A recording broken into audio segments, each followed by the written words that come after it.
those fences, but foul ball is usually clear, so please do not go over, under, around, or through the fence to get a foul ball because that's trespassing. Also, we are tobacco free here. No smoking, no tobacco of any products of any type here at Hermon Brothers. And remember to recycle your plastic bottles and aluminum cans in those recycle bins we've got throughout the park.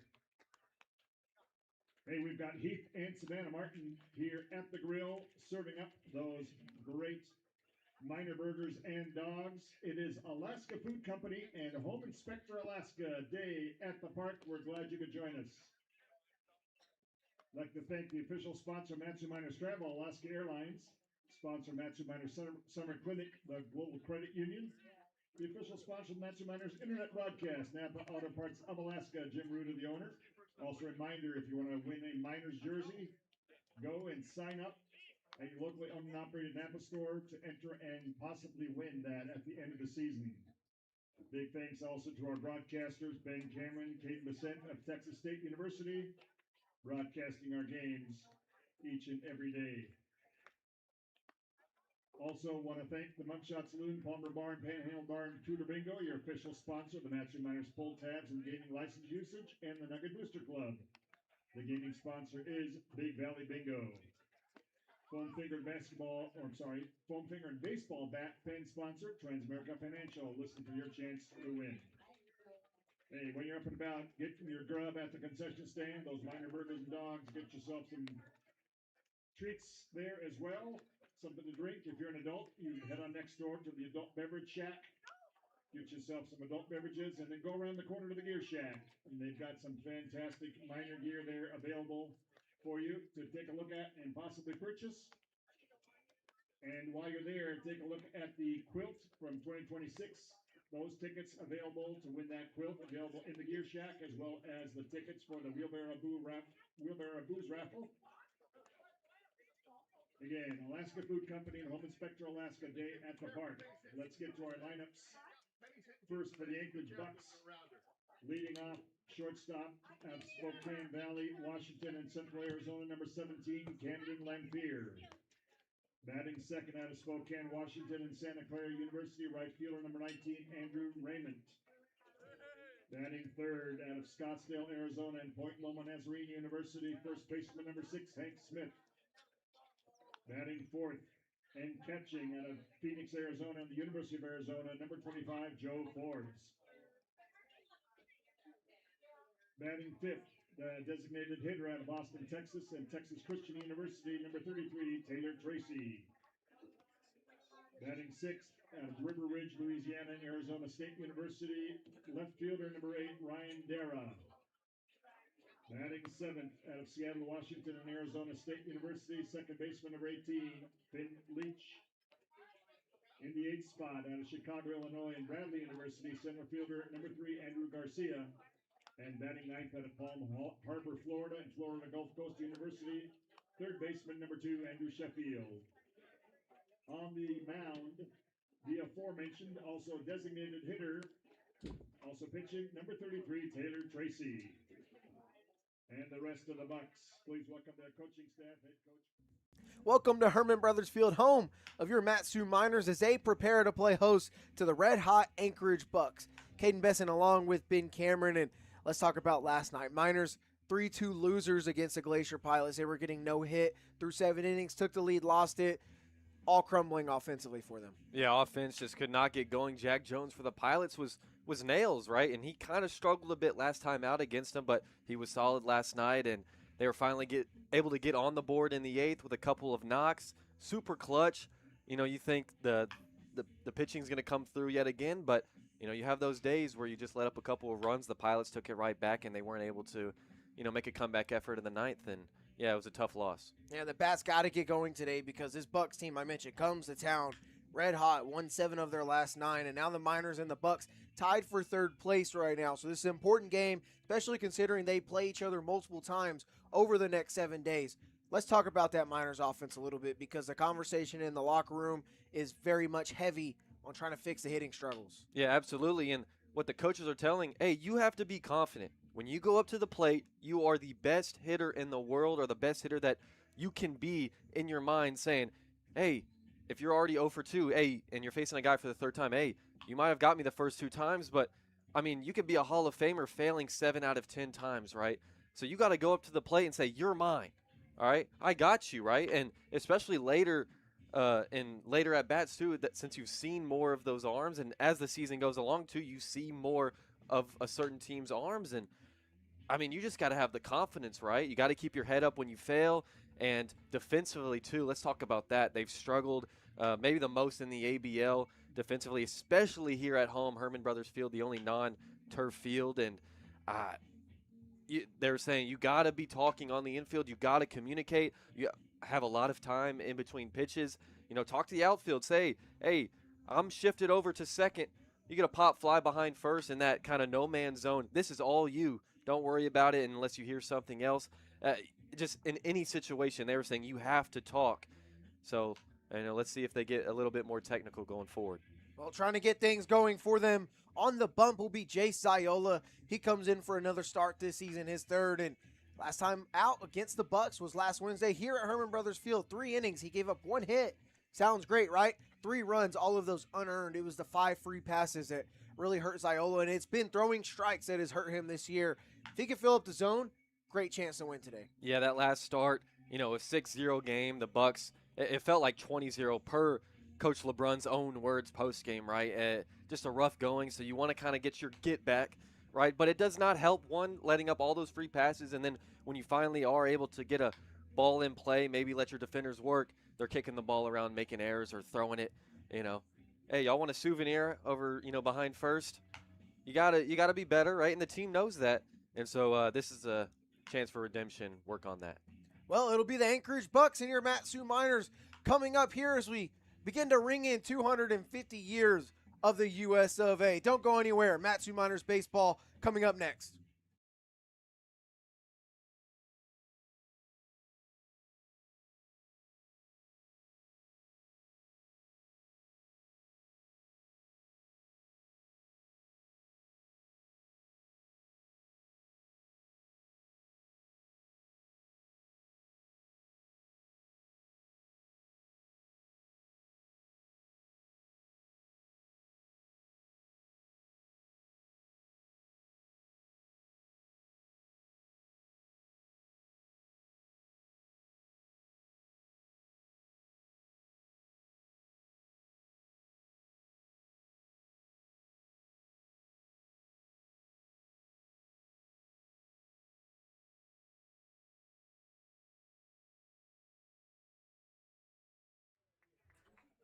Hello, everyone, and welcome to Hermon Brothers Field as we're getting ready for the Bucs and the Miners here. Great day for baseball as we're getting ready for the 4th of July, 250 years of America. Kaden Bessent along with Ben Cameron as the youngsters throwing out our ceremonial first pitch. Let's take a look back at last night. We mentioned the Pilots were 3-2 winners over the Mat-Su Miners, but let's look at exactly how we got to that point. In the top of the 8th, the Miners had 2 runners in scoring position. Austin Park through the left side. 2 runs are going to come around, and they're going to take the lead after being no hit for 7 innings. Yeah, absolutely clutch from Austin Park, but they weren't able to hold on to it for long. Yeah, Miners were able to take that lead after being no hit. It looked like things were going their way. They bounced back. Then bottom of the 8th, there's a runner on first. Gianni pokes one through on the right side through the infield, and the lead runner gets all the way to third, and then Gianni is going to steal an extra 90 on the throw. That puts 2 in scoring position for the Glacier Pilots with only 1 out in that bottom of the 8th. It looked like Mat-Su Miners had all the momentum, but no, it's not true. Drew Johnson steps up with the infield in for the Miners. This one hit into the air on the right side. That gets down. It scores runs 2 and 3 to put the Pilots above the Mat-Su Miners and good enough to win the ball game. The Pilots win their 4th game of the season, and they finally get one. They had lost 8 in a row. Miners now not looking so hot offensively, right? We mentioned they were being no hit through 7 innings. Let's hope they can bounce back today. Yeah, I mean, right now the Miners, they've been back and forth in the win and loss column, and I think on that Gianni single right side that got to that situation 2nd and 3rd, you got to have better communication. It was a high chopper right side. I feel like someone has to get that ball, whether you're Hughes over at first, making a leaping effort, just putting more into it. And also, too, Babcock out in right field. They talked about it post-game. Probably didn't have a shot at him at third, right? And so you got to make sure Gianni doesn't take that extra 90 feet and get into scoring position. But what's done is done, so they're going to have to bounce back here. I'll try to bounce back with Jace Iola. He's rocking the number 32. He is the freshman right-hander. Standing 6'2", 190 pounds, out of the University of Nebraska. He's a Cornhusker. And hometown of Elkhorn, Nebraska's Iola getting ready to go to face off against the leadoff hitter for the Anchorage Bucs. That's going to be Camden Lanfeard. He's in shortstop today, leading off this Anchorage Bucs order. As Iola will wind and deal. First pitch is going to be hit towards Beef over at second. Godfrey over to first to Hughes. How about that? One pitch, one out. And that's really good, really great start right there. And I was talking to pitching coach Ben Terwilliger before the game about what Ziola has to do differently. Coming off that rough start against the Bucs with the free passes, he said it's really mental. He's just got to believe in his stuff, believe that he has the stuff to get it by these guys in the zone, and just got to stay through, throw it through the catcher. Andrew Raymond sees ball one. He'll be batting second in right field, and hitting third for the Bucs will be Hank Smith. He's at first base today. It's Lanfear, Raymond, and Smith. Lanfear already down on first pitch ground ball. Here's the third pitch of the ball game, hit into center field, blind, ranging over to his left in the alleyway. That's out number 2. There you go. See, fill up the zone. Let these guys swing, and let your defenders work right here. 2 quick outs for Ziola. Good work and efficient for him. We mentioned in the pregame his last time out was last Wednesday here against the Bucs in that 6-0 loss. Ziola gave up 3 unearned runs, walked 5 hitters, but only gave up 1 hit. Smith sees strike 1. There you go. Live in that zone. He struggled with that early on. I mean, throughout the whole game, but it was especially rough early on last time out. Ziola will wind and deliver the 0-1 to Smith. That's low and in for a ball. Smith, first guy I get to actually introduce to. He's a redshirt junior out of Point Loma Nazarene University, hometown of Scottsdale, Arizona. Defense straight up here with 2 outs in the top of the first for Matt Sue. That one gets away from Ziola, 2-1.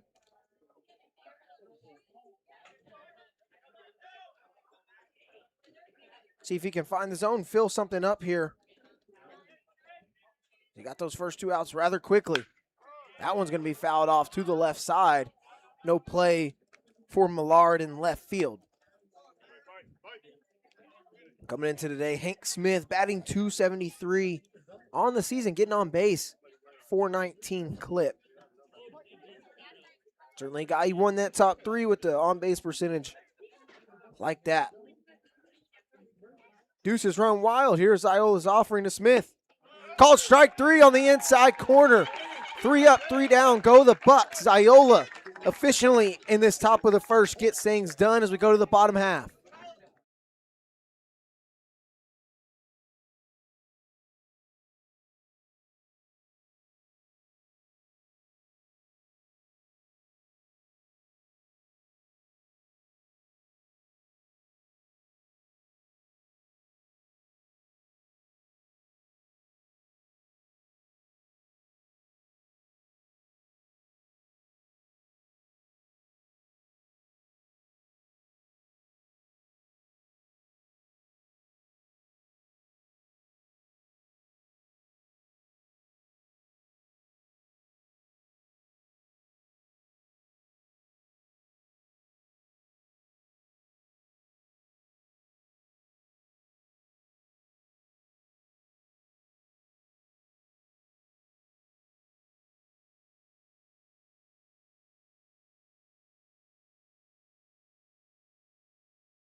Back here, bottom of the first.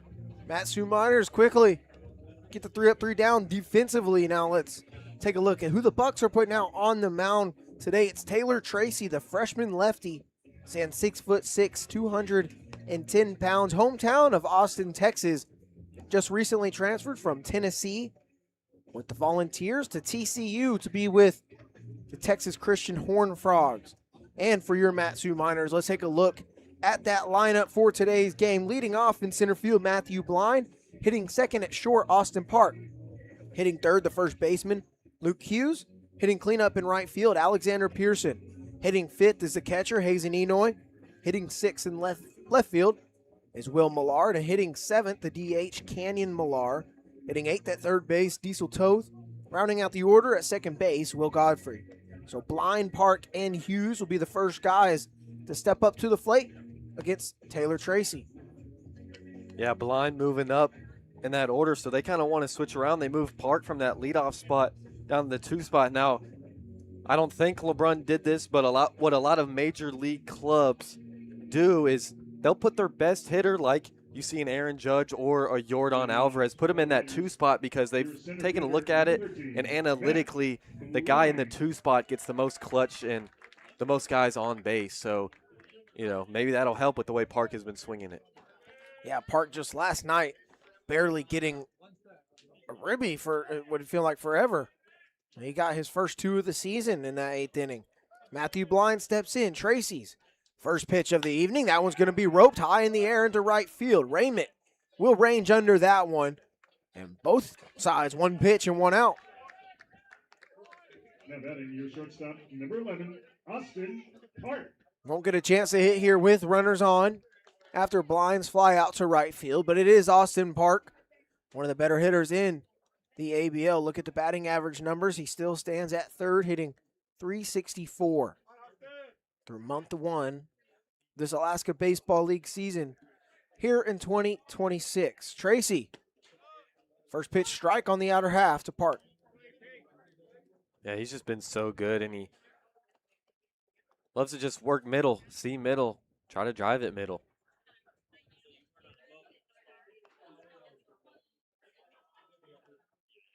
Park will try to look to get something going. Nobody on and 1 out. He leaves that one below the knees for a ball.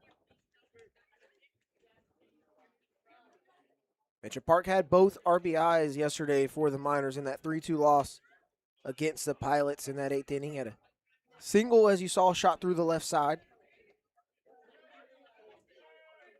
1-1 from Tracy. Misses. Forbes unable to squeeze that one behind the plate. And I'll tell you what I heard pregame, talking about Tracy in the clubhouse.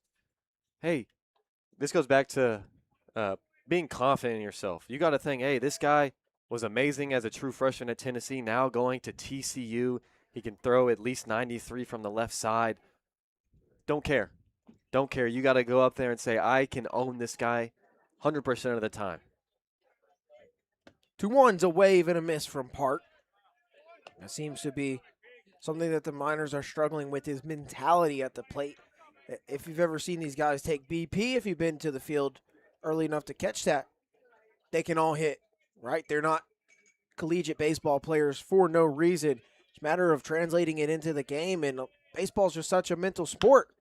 It's 2-2, hit on the ground. It's going to get through for a base hit. Landfear unable to get that one. It's a 1-out single for Austin Park. That batting average will go up a few ticks. There you go, just seeing and working middle. Hit it right back where it came from. Luckily out of reach of the shortstop.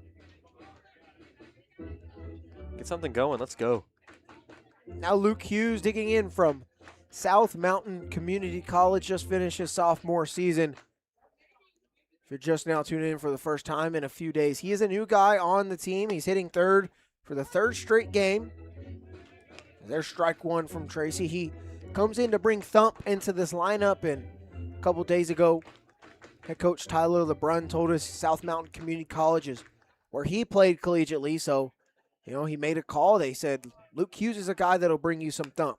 That one almost took my head off. Holy smokes.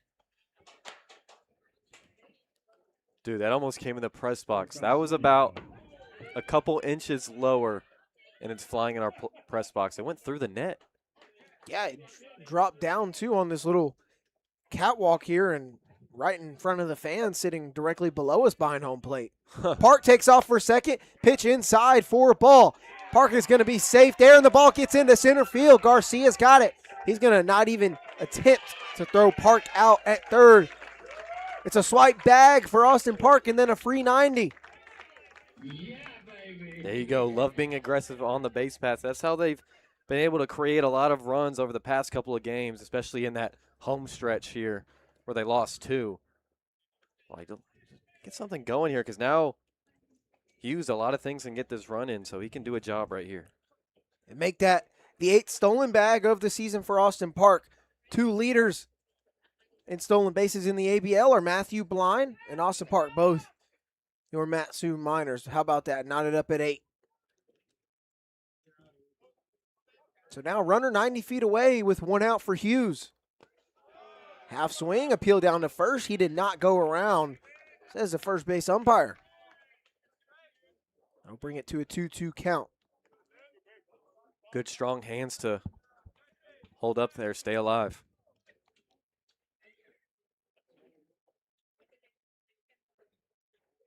After the 1 out single, Tracy trying to strand a runner scoring position after a couple of swipes by Park. Count runs full. Alexander Pearson is on deck with Hazen Enoy in the hole.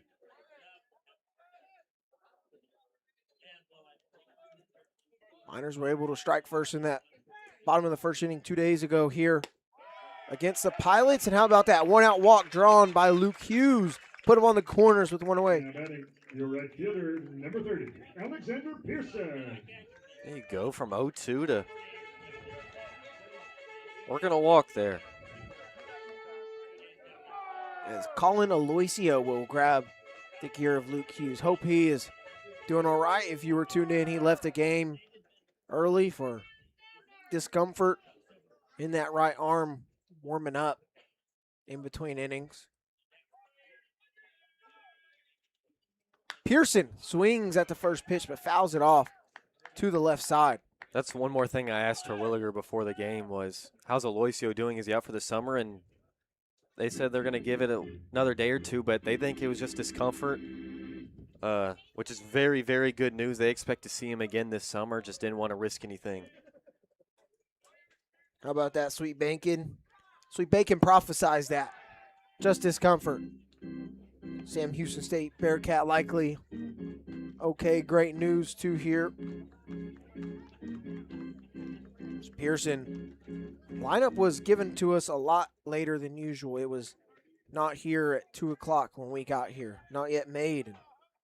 Less than an hour before first pitch after BP it had finally been made. I think LeBrun said, I want to see how guys are swinging the sticks today in BP. See who's feeling it today. And, well, Alexander Pearson, one of those guys. I saw him hit a couple of home runs, at least that I just saw in BP. Makes a lot of sense why hadn't really started in a few games. Pinch hit yesterday, but now put him in the 4-hole spot. 1-1. Left upstairs above the letters. And yesterday, if you remember, Pearson came in with a clutch pinch hit single. That was back in that 8th inning where the Miners were getting no hit. He broke it up coming off the bench, and he represented the tying run. Not that it mattered, but he certainly showed he could provide a spark in this struggling lineup. Chases the Cheddar upstairs, 2-2 now. Looking to elevate right here. High fastball just right behind it. Profit indeed, Sweet Bacon. I don't know what you kind of magic 8-ball you got over in League City, but it works. Hughes gets another look back on a dive at first. As Austin Park still on third, 90 feet away from being the first run of the ball game.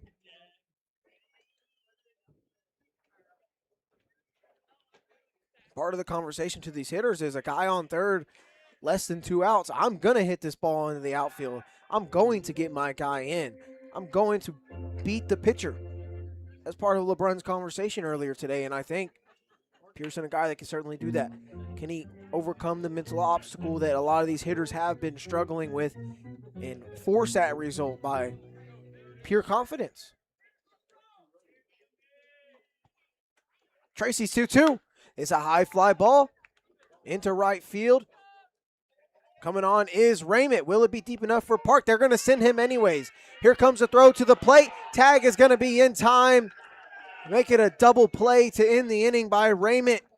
Gets the outfield assist. It's 9-2 to end the inning there. And the Miners will strand a runner on the base pass. It'll still be 0-0 at Hermon Brothers Field as we go to the second. And hey, 4th of July is coming up.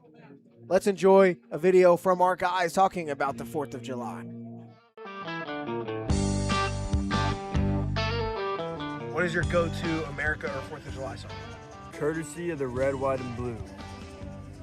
Courtesy of the Red, White, and Blue by Toby Keith. Chicken Fried, Zach Brown Band.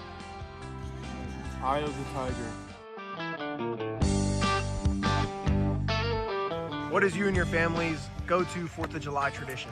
We normally head up to the ranch with a bunch of family and friends and buy a bunch of fireworks and light them up and just hang out and have a good time. Fireworks are banned in Hawaii, so I just hang out with my family and have a good time. We're usually out on the lake on our boat, and then we watch some fireworks at night. I'm Canadian.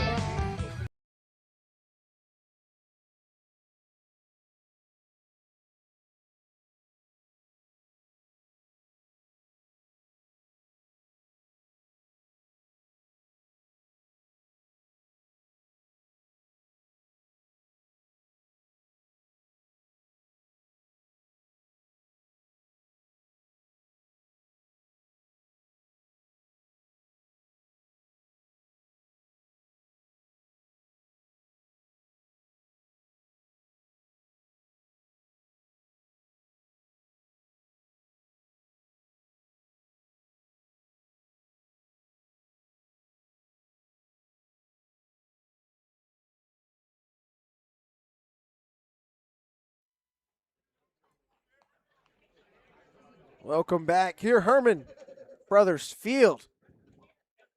0-0 as we go to the second. Jay Ziola, 8-pitch first inning. See if he's able to get another solid 3 outs right here. As he'll face Joe Forbes. There's strike one. It'll be 4, 5, 6 due up. Forbes, Tracy, and Dara.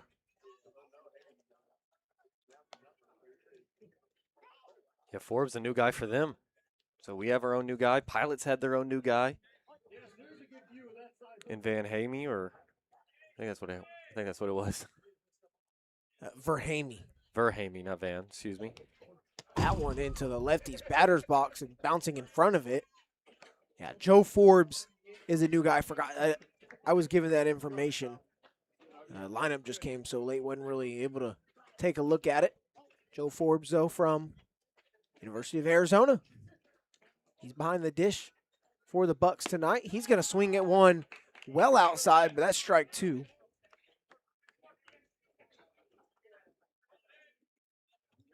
Joe Forbes, a freshman of hometown of Peoria, Arizona.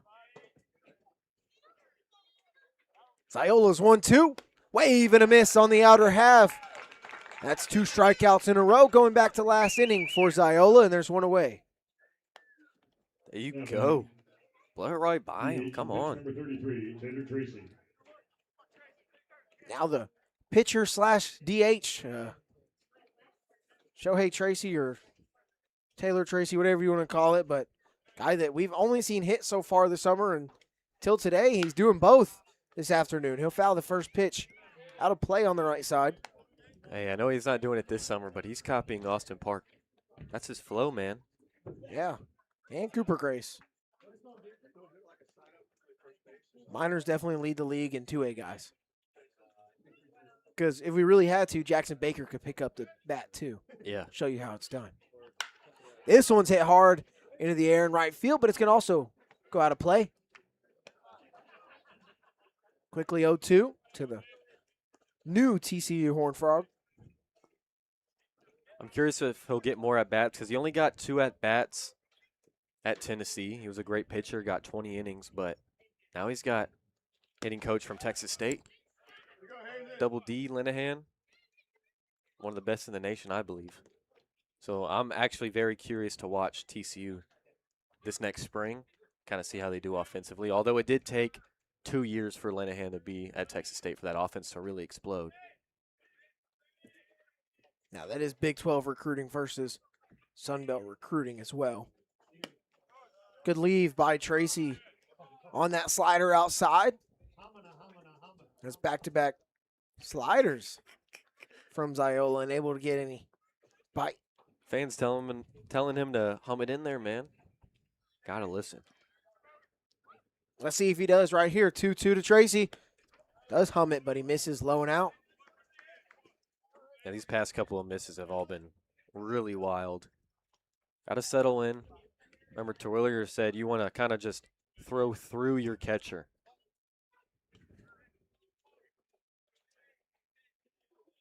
Counts full. Ziola's payoff pitch. That one's going to get chopped to the left side, but go foul.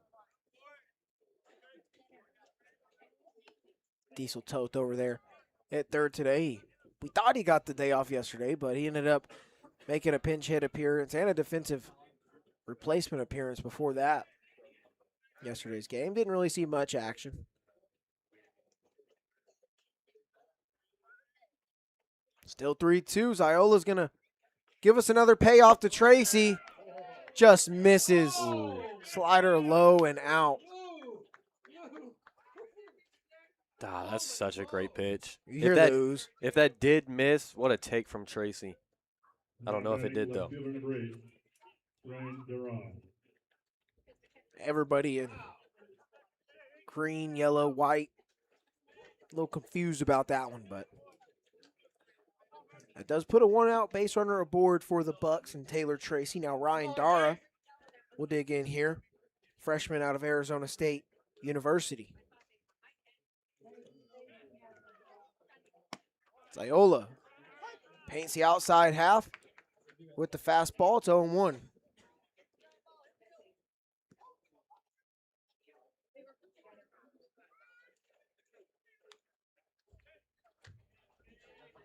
See if you can get ahead in the count and then stay ahead in the count. Super long pause. There's a wave and a miss. Same pitch. Same result. 0-2.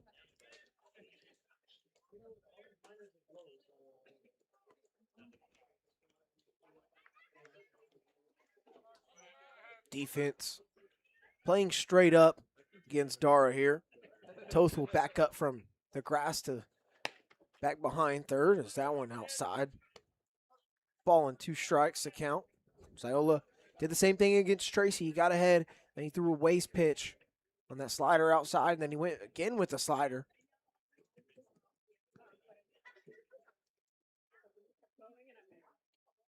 See if he's able to throw it for a striker, get a bite. 1-2 is a high cheddar. That one's popped up on the right side of the infield. Will Godfrey snags it, 2 outs.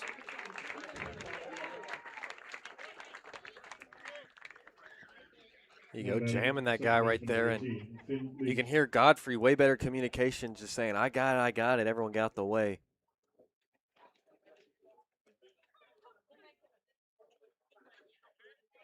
Now Finn Leach batting 7th today for this Bucs lineup. Freshman out of Arizona State as well. Hometown of Seattle, Washington. Probably a Mariners fan, if I had to guess.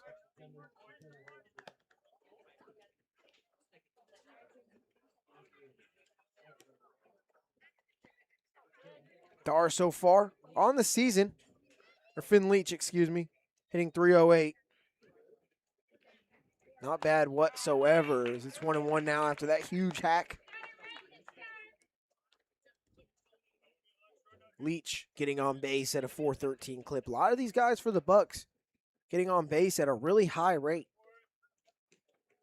As they started off a little slow this season, but they have turned it on. Find themselves tied in 3rd place with the Matsu Miners. 1-1 hit hard towards second. Diving snag by Godfrey over to first. That'll end the inning. How about that? You can forget all the woes Beef has had over at second when he's making plays like that. Get that white jersey a little dirty. Still scoreless as we head to the bottom of the second.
Bottom of the second at Hermon Brothers.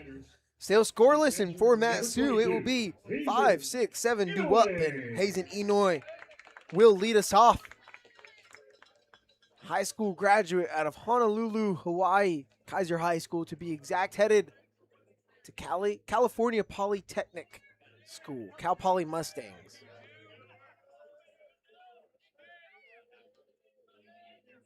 Tracy, first offering to Enoy, upstairs. Yeah, if Cal Poly can build off what they just did this past season, and they get a guy like Enoy, I know he can succeed at the next level. They're going to be dangerous. Chills. Straight chills. I want a Cal Poly jersey now that I think about it. I like that green that they got. The black jerseys that say Yeah. Mustangs across? Oh, Yeah. I might need to get Enoy to send me one. Right? Yeah, here's Even- my P.O. box. And not even a hate on Cal Poly as a school, right? It is considered a mid-major at the Division I level. Enoy is a guy that could go show what he has packaged as a baseball player and find himself transferring to somewhere bigger. He's certainly capable of it.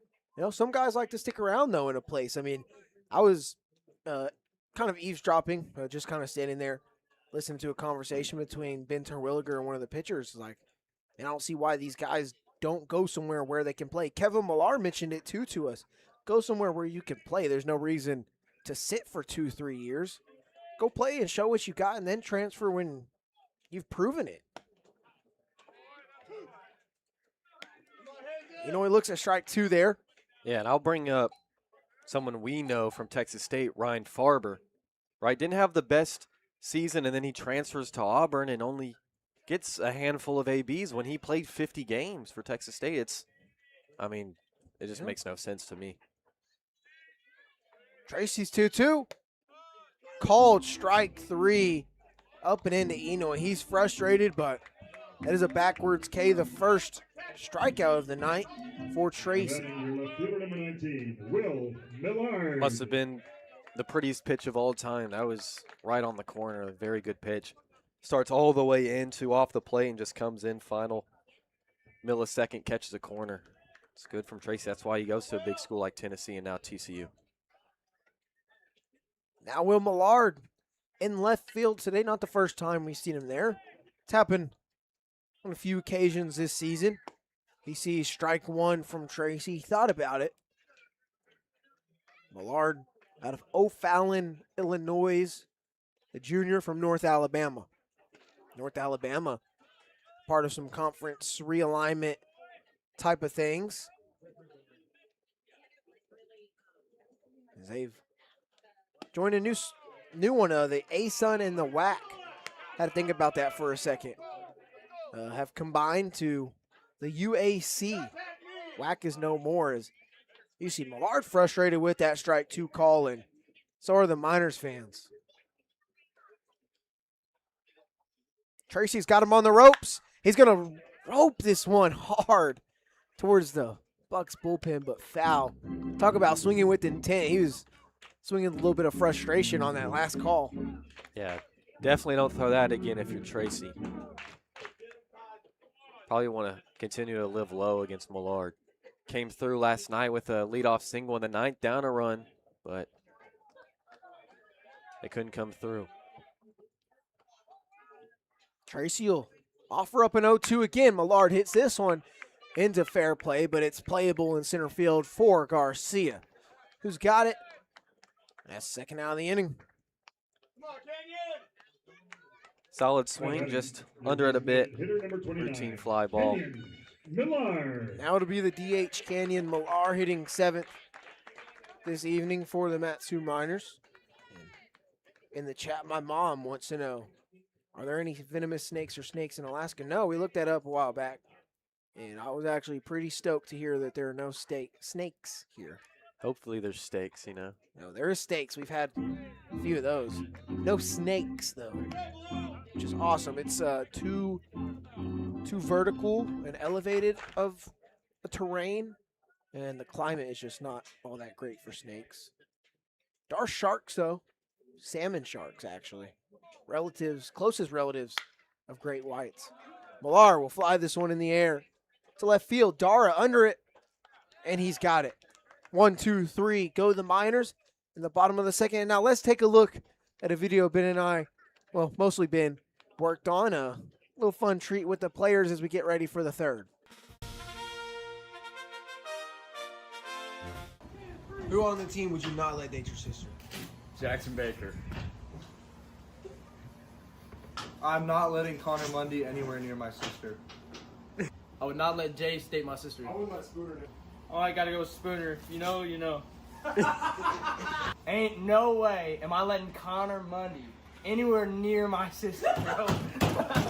Connor Mundy will not date my sister. Nobody. Tyler Akers. Jackson Baker. I would not let Tyler Akers date my sister. Tyler Akers, for sure. Personally, I would not let Tyler Akers date my sister. Beef. Definitely Tyler Akers. I would not let Connor Mundy date my sister. Tyler Akers. Jonathan Anders. Colin Aloisio. Spooner. Declan Spooner. Jace. I would not let Cooper Grace date my sister. I would not let Brady Clark date my sister. Spencer Henson. No way. Declan Spooner. I'd like to date Spooner's sister.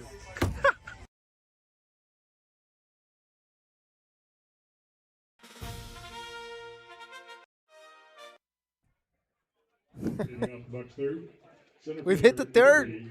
Hermon Brothers Field still scoreless, and you'd have to send us an email or a text message if you want to know what Matthew Blind said. Not too bad. There's strike one to Andrew Garcia. 8-hole hitter leading off this third inning. It'll be Garcia, Sheffield, and then Lanfear at the top of the order here in this Bucs top half of the third inning. Ziola out there working efficiently thus far. Only allowed one base runner on a free pass back in the second. And I'll tell you real quick, Blind will tell you his answer. He said Austin Park, but I kind of just couldn't include what he said after. Strike 2 on the inner half. Garcia in disagreement, and well, we've seen a lot of disagreement with the home plate umpire early in this game. Color me surprised.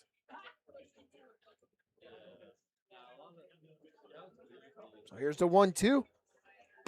Ziola misses outside, evens it up, and that's a spot right there where we know Ben Terwilliger, the pitching coach, has talked about, hey, 1-2 count, I'm going to come at you, I'm going to come get you, sit you down. 2-2 counts is where we can get into some trouble. See what Ziola does here. He gets a hard hit, ball into the right center field gap. It's going to drop, and one bounce off the wall. Blind's got it. As Garcia's chugging all the way for third. Here comes Godfrey's throw to Toth. It's going to hit Garcia on his legs. He'll be in there with a leadoff triple. Yeah, that ball was just smoked. Ziola came right after him. You got to tip your cap. He got all of that one. Hit the base of the wall. Just, that happens. Don't let it sway you from attacking the zone. Think back to that first inning where Ziola did attack the zone and he got 2 balls put into play for 2 quick outs. Sometimes that will happen when he do fill up the zone, though. 9-hole hitter Andrew Sheffield.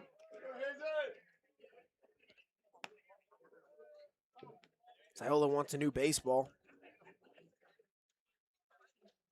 Enoy behind the dish. We'll give it to him. Speaking of Hazen Enoy, his father, Matt Enoy, played for the Matsu Miners in 2003. He will be joining us later here in the broadcast booth. I told him top of the 4th inning, though. I totally understand if it's later than that because it is possible to forget. I told him that 2 hours ago. So he will be here at some point. He's brought some Hawaiian-esque foods for us to try. Should be fun. Yeah, we'll be talking baseball, his experience, Hawaii. His son's experience. His sons, and, of course, he's going to, hopefully, we have time, he can walk us through these Hawaiian snacks because they look interesting. And I'm very open to trying it. 2-1 is cut on and missed. 2 strikes now on the 9-hole hitter. Look at that horizontal movement on that. My goodness. Another 2-2 count, back-to-back hitters for Ziola. That one's going to be hit hard in the air towards center field. Blind comes in on it. Garcia will tag from third. Here comes the first run of the ball game. Potentially, Enoy cannot get it on the one hop. And Garcia's safe. It is a sacrifice fly to center field. So that scores the first run of the game. Bucs lead. I mean, that's a great throw from Blind, but that's just a tricky hop for Enoy. It's such a short hop from such a long distance, right? It's going to be hard to come up with that. All you got to think is, hey, you got to score a run anyways, right? So it's only 1-0. Plenty of game left to play. Now top of the lineup. Landfear digs in. He's 0 for 1. Grounded out to second. On the first pitch he saw from Ziola, so here's only the second one he sees. It's a slider in there for strike 1.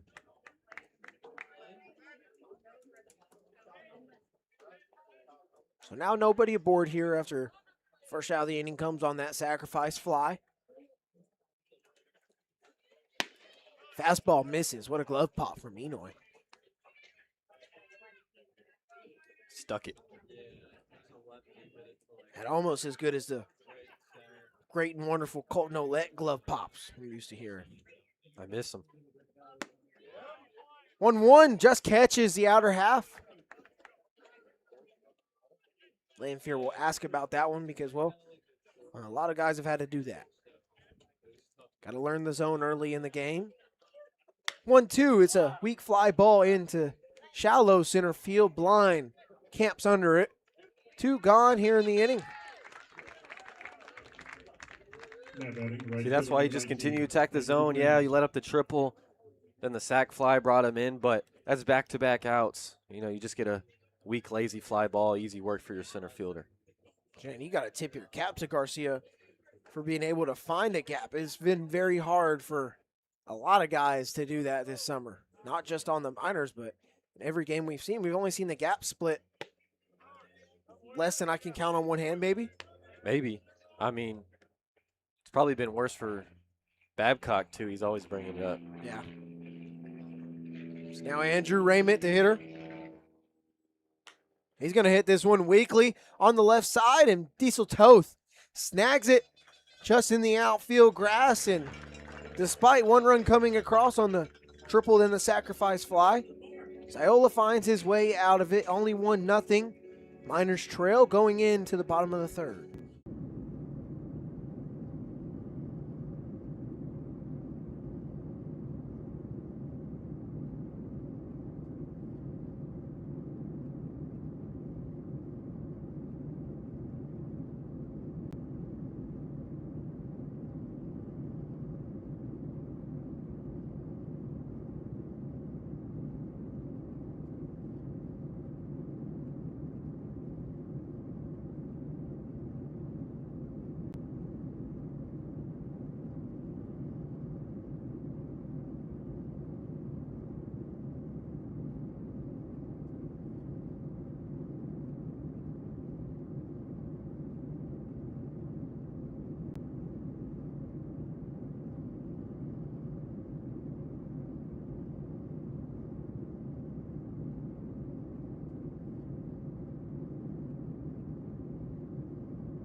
So bottom of the third, 1-0 Bucks as they take the lead in the top half of the inning. It'll be 8-9-1 due up. Toth will lead us off with Godfrey and Blind following suit.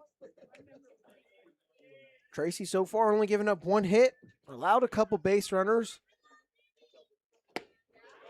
Obviously, no runs yet for Matt Sue. Last time against the Bucs here on the 24th, Toth was the cleanup guy, but he's been moved all the way down to the 8th spot, just trying to separate some guys around, and he got a single his first at bat.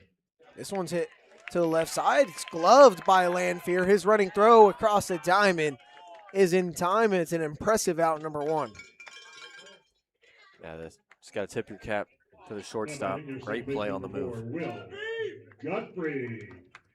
It's a tough place to play defense. Tough place to play it well like that, so you do tip your cap to Landfear for his efforts there. Now Will Godfrey. High no-hitter for Matt Sue at second base, per usual. Digs in here 0 for 4 yesterday. Did reach on a fielder's choice, but got caught stealing. And had the unfortunate backwards K for the second out of that top of the ninth last night. On a beautiful backdoor slider. If you have to defend it, you'd say how great of a pitch it was. It was impressive. Quickly 0-2 to Beef.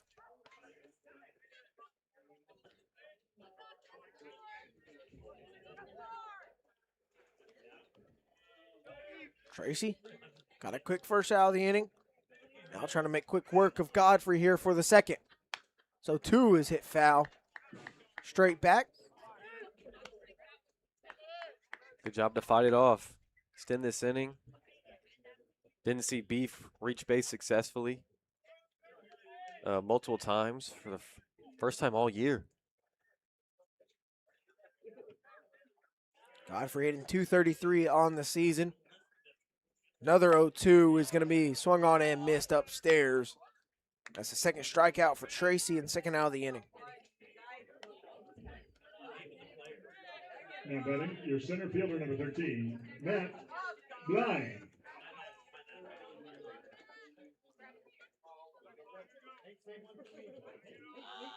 Matthew Blind will try to do work here.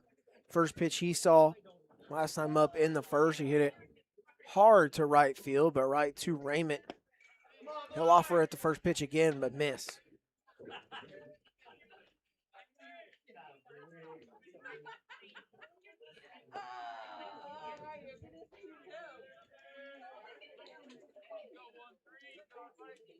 A 1 the count to Blind. Tracy's offering to him. Half swing. Does not go. They'll peel down to third. Said he did not go around. One of the other rare days we've got 2 field umpires. Let's go. We've had a lot of 2-man crew this season, and we've had appeals into the field towards second. It's just been kind of odd.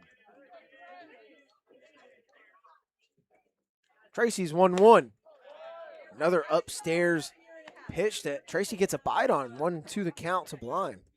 And if you want my opinion, I don't think there should be any appeals past the mound. If you don't have a good angle down the line, just leave it up to the home plate umpire. 2 outs in the inning. Tracy's 1-2. Runs in on Blind, and Deuces will run wild. Don't let that Heinen cheddar right there get you uncomfortable.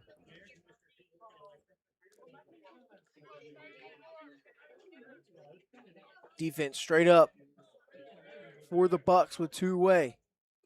Blind trying to stay alive and extend the inning. He'll go down swinging, back-to-back strikeouts for Tracy. He's got 3. So 3 up, 3 down go the Miners in back-to-back innings as we go to the 4th. And don't go anywhere. Father of Hazen Enoy, Matt Enoy, will join us here when we get back.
Welcome back here in the top of the 4th.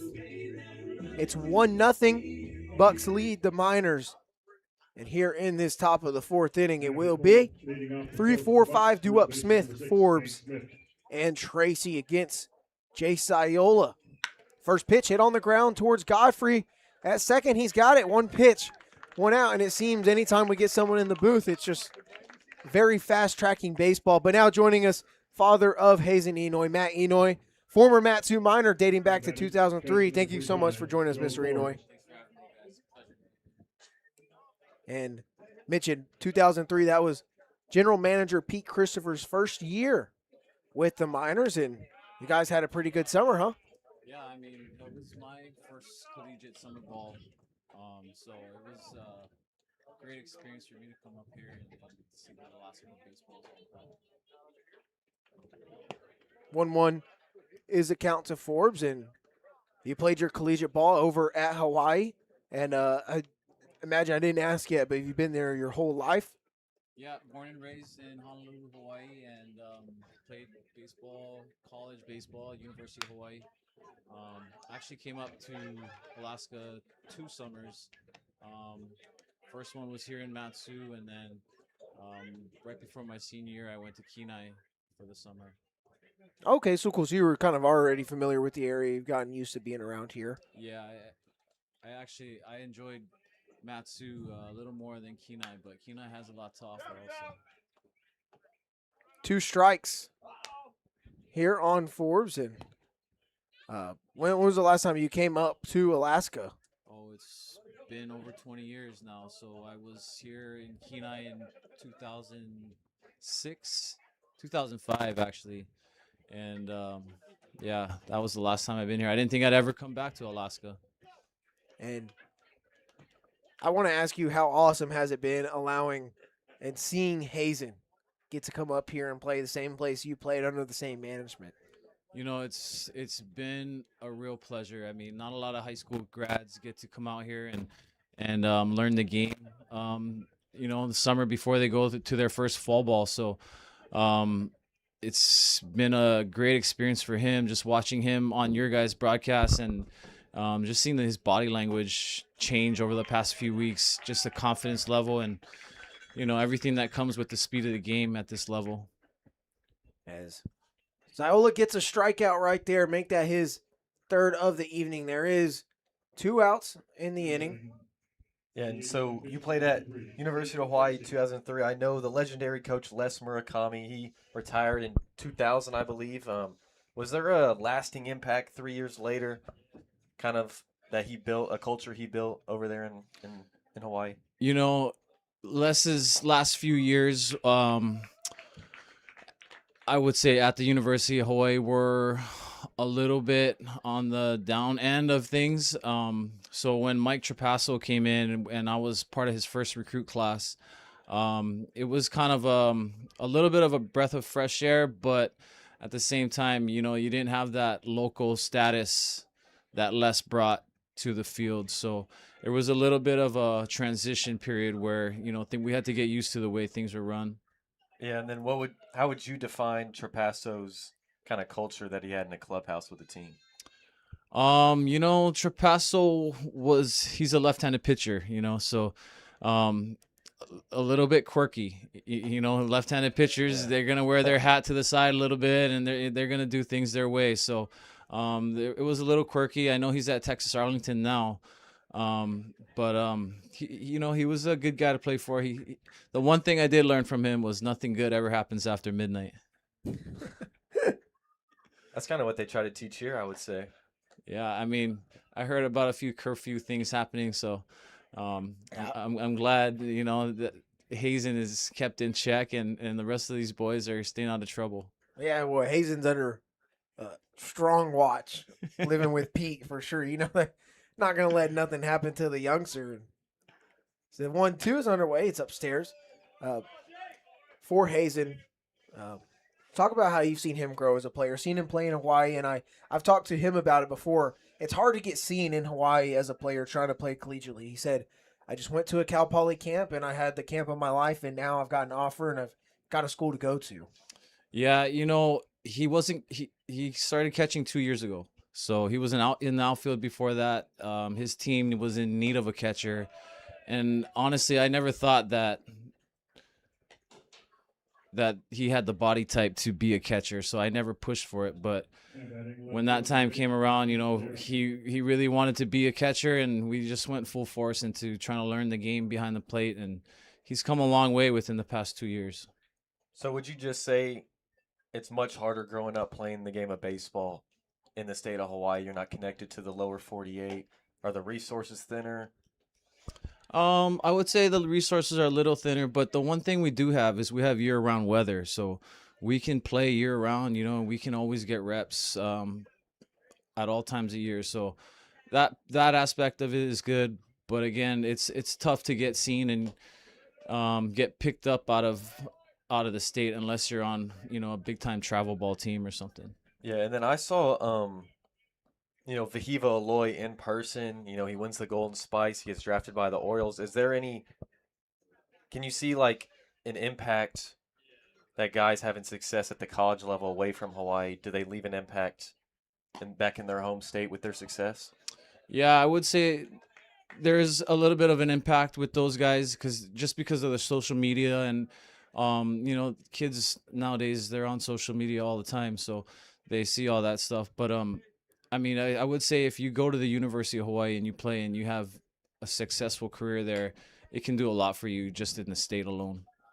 Yeah, make that back-to-back walks, puts him on first and second, so with 2 outs, Iola has kind of lost it a bit. Inoue will go out there to talk with him, try and get on the same page here, and I have to imagine you're excited to go watch Hazen play at Cal Poly, and what's it going to be like in terms of trying to watch him play? Are you going to have to fly over there multiple times, or like what's the plan in terms of that, or just kind of watch it on TV?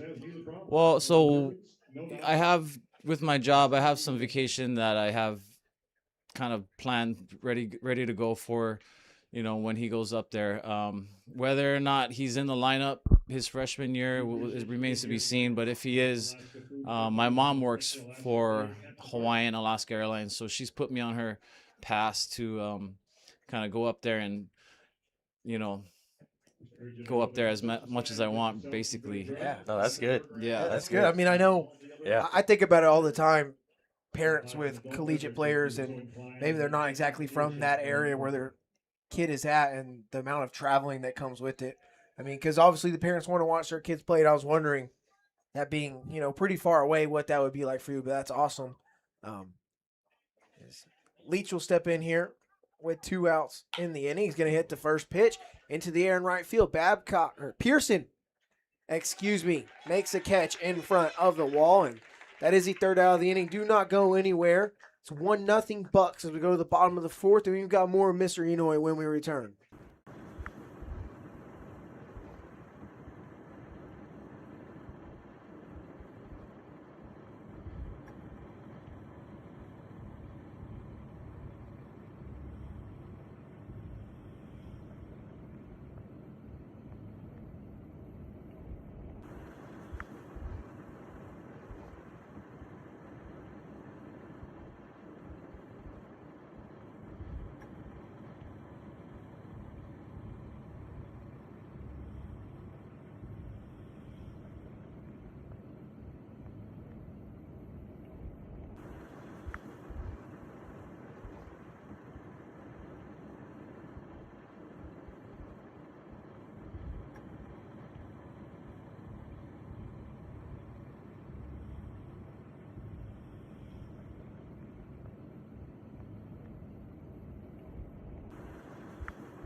Welcome back, bottom of the 4th, and for your Miners, Austin Park will lead us off 2, 3, 4 due up. Hughes and Pearson will be due up after against Tracy, who's had a solid first 3 innings of work as we've hit the 4th. It's 1-0.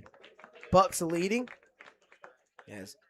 Matt Inoue still with us, father of Hazen Inoue, who, if one runner can reach here, will be possibly due up this inning. As there's ball 1, and what we were just talking to Matt about over the break, I don't believe we already brought it up, but doing pregame and postgames for the University of Hawaii baseball, right? You played there. We did mention that. How awesome has that experience been, getting to stay involved with the school and the program that you played for? I love the game and I love being around the game. So to have opportunity to work at a baseball game like you guys are doing here is, pretty much a dream come true. There's nothing like just calling a game and getting to watch it and just being part of it. There's nothing like the game of baseball. No, I have to agree with that 100%. And for Hazen coming up here from Hawaii to Alaska, and then you having done the same thing, were you able to kind of walk him through what is maybe going to be like culturally or just environmentally for him, especially being 18 years old, fresh out of high school, trying to prepare him for this experience? Yeah, he was real apprehensive about coming up here, and a bunch of his friends are still back home. They're doing their thing in summer, but this opportunity, you don't get a lot of opportunities in this game, and every opportunity you get, you got to just take it by the horns and do what you can with it. So when he got recruited to Cal Poly, I gave Pete a call right away, asked him if he could come play. Luckily, Pete agreed, and his summer is set for him. But I definitely, tried to give him a heads up that it was going to be a little colder than normal, and it is summer, and so the sun's up all the time. But it was something he had to get used to for sure. And being back home right now, it's so hot. So this is it's nice to be out here in this nice weather. Yeah, it's been beautiful so far. Mark's going to hit this one on the left side. Gets past a diving Sheffield. A leadoff base hit for the Miners. That's the second base hit of the evening for Austin Park. Boy. Going back to U of H, right? You did pre and post game work for 13 years, so I'm guessing that you kind of have that just ingrained in your mind. What kind of goes into doing that role for anyone who might want to do that, even us included? I stepped into it knowing nothing, so it was nerve-wracking being on camera. Even though it's just you and a camera guy and a couple of guys on set with you, but it's you just got to talk baseball, and if you know the game a little bit, and things will just come to your mind. And so being out there is just every year it got a little easier. So there's not much prep into it. You got to just kind of know the game and know what you're looking at, and you get to know the players a little bit, and you do a little bit of research, but it's not much. It's what you see and how you see it. I will say, Ben and I are huge fans of Hawaii's uniforms. All of them, like baseball uniforms. They might have the best kits in the country. As Hughes fouls one off his foot, he's in pain. I said it on air. Oh, we're going to take a couple seconds. I said it on air. Hawaii baseball has the best uniform collection. Yeah. They're so good. And everyone online, I'm sure you've seen it, they yearn for a Honolulu regional. That'd be the most electric thing in my mind. But you were actually, for those who don't know, drafted by the White Sox in 06, sixth round. What would you say is the biggest thing you learned playing pre-COVID minor league baseball, because the systems are different now? Oh, I'm gonna have to correct that right there. I wasn't drafted in the sixth round. It was the 6th round? Oh, no, it was the 21st round. 21st round. 21st round out of college, and 49th round out of high school. But the draft's a lot different nowadays. There's less rounds, and the talent pool seems to have gotten bigger, I would say. Just the amount of pitchers that are throwing in the mid 90s, and the size of these guys. I'm walking around the team and I'm looking up at all these guys, and I'm looking up at my son too, but it's like, man, just the size of these guys, it seems like they've gotten bigger. I'm not sure if I've shrunk, but these guys seem like they've gotten bigger. Yes. The runner on first, Hughes does dig back in. He will swing and miss after he had one fouled off of his foot. I assume, you've been keeping up with the games from Hawaii, but you finally get up here. How excited are you to get to see Hazen play here, with this team for the first time in person? Me and my wife walked into the park and we saw him warming up, the starting pitcher, and my wife looked over at me and we both got a little teary-eyed, because it's to see him here and to know where he's come from my voice is cracking a little bit. It's amazing to see. Just the amount of work he's put into it and to get to where he is now is pretty unbelievable. I will say he puts in a lot of work. We talked to him maybe a couple weeks ago, and he said, yeah, there was Cal Poly coaches told me they could try to get me somewhere else if I wanted to leave here. But he said, I'm growing here. Like, I really feel like I'm becoming a better ball player. As Hughes will rope one to the left side, just foul by a few feet there. Park will go back to first, but Hazen really has gotten better. I mean, you would expect the youngest guy on the team to maybe not play every day, maybe it to be kind of a hump for him to get over facing these college pitchers for the first time, swinging the wood bat. But, I mean, looking at my computer, he's hitting 259, maybe not going to blow you away, but that's second on the team right now behind the guy who plays at BYU and is on first base, and he's getting on base over 4 out of 10 times. And he's really come on and not looked like a high school graduate at all. Yeah, within the past week, I really feel like just the body language with him being on the field, knowing what's going on at all times, and just being in tune with the game, is just so much growth and maturity just within the past month. So I'm really grateful for, what this team has provided for him. Hughes goes down swinging. That's a 4 strikeout for Taylor Tracy. And with 1 out, Alexander Pearson will see Tracy for the second time. I say we get into some of this cuisine. Yeah, so I brought you guys some snacks from Hawaii, and some of it maybe you haven't tried, but I'll let you pick tried. I'll let Matt pick the first thing. Okay, we'll try this one try. last. Okay, this one is lemon peel. Okay. So if you ever have a sore throat, a lot of people in Hawaii will agree that this stuff will kind of cure your sore throat, or at least soothe it a little bit. Might need some scissors here. Let's see. You just need to work on your grip strength a little bit. You try it then. That's what it is. Might be able to rip it from right here. Oh, I was trying to be nice with it. Yeah, look at that. We might need scissors. I got teeth. There you go. Wow, we got it open. Lemon peel. Lemon peel. And then does it have anything on it, or is it just dried? So it's dried lemon peel. It's probably, they put a bunch of stuff on it, but some of it's probably sugar. Like that. Is that a good piece to start off with? Yeah. Do you chew it or just just throw it in your mouth and chew it. You can chew it or suck it. Whatever you want to do, Ben. It's got sugar on it. Ready. Cheers to the lemon peels. You want one? I'm good. You guys eat it. Oh, it is pretty tart. Yeah. So it's the lemon peel. Skin of the lemon. They dry it out and candy it. Whoa. If you guys could only see their faces right now. It's a little sour. I like that. Oh my goodness. That was a lot more. I don't know what I would expect as a lemon peel. That was like strong though. Yeah, that's from the source, baby. Oh, you've been dealing with the cough too. I think you'll be good for now. The allergies have been bad. I got lemon water too, actually. It's been helping. That's good. I would snack on that because I'm sure the next one won't be as tart. Yeah, so that's probably the most.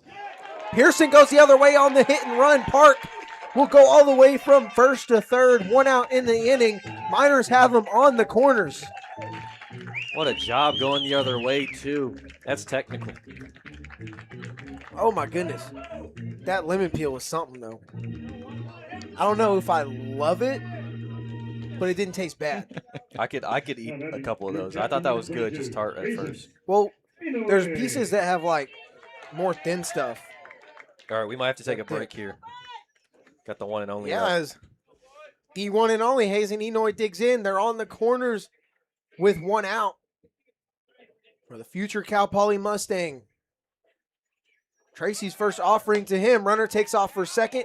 Pitch is outside. Now you put 2 in scoring position after Pearson swipes second.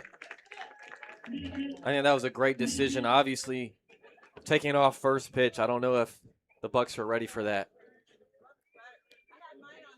And Matt, I'll ask you, since this is your son, what would you tell him in a situation like this, in a game where you're trailing, 2 guys on, team starting to brew something? What is his mindset approach right here in an at-bat like this. Middle infield's back. You got to hit a ground ball up the middle.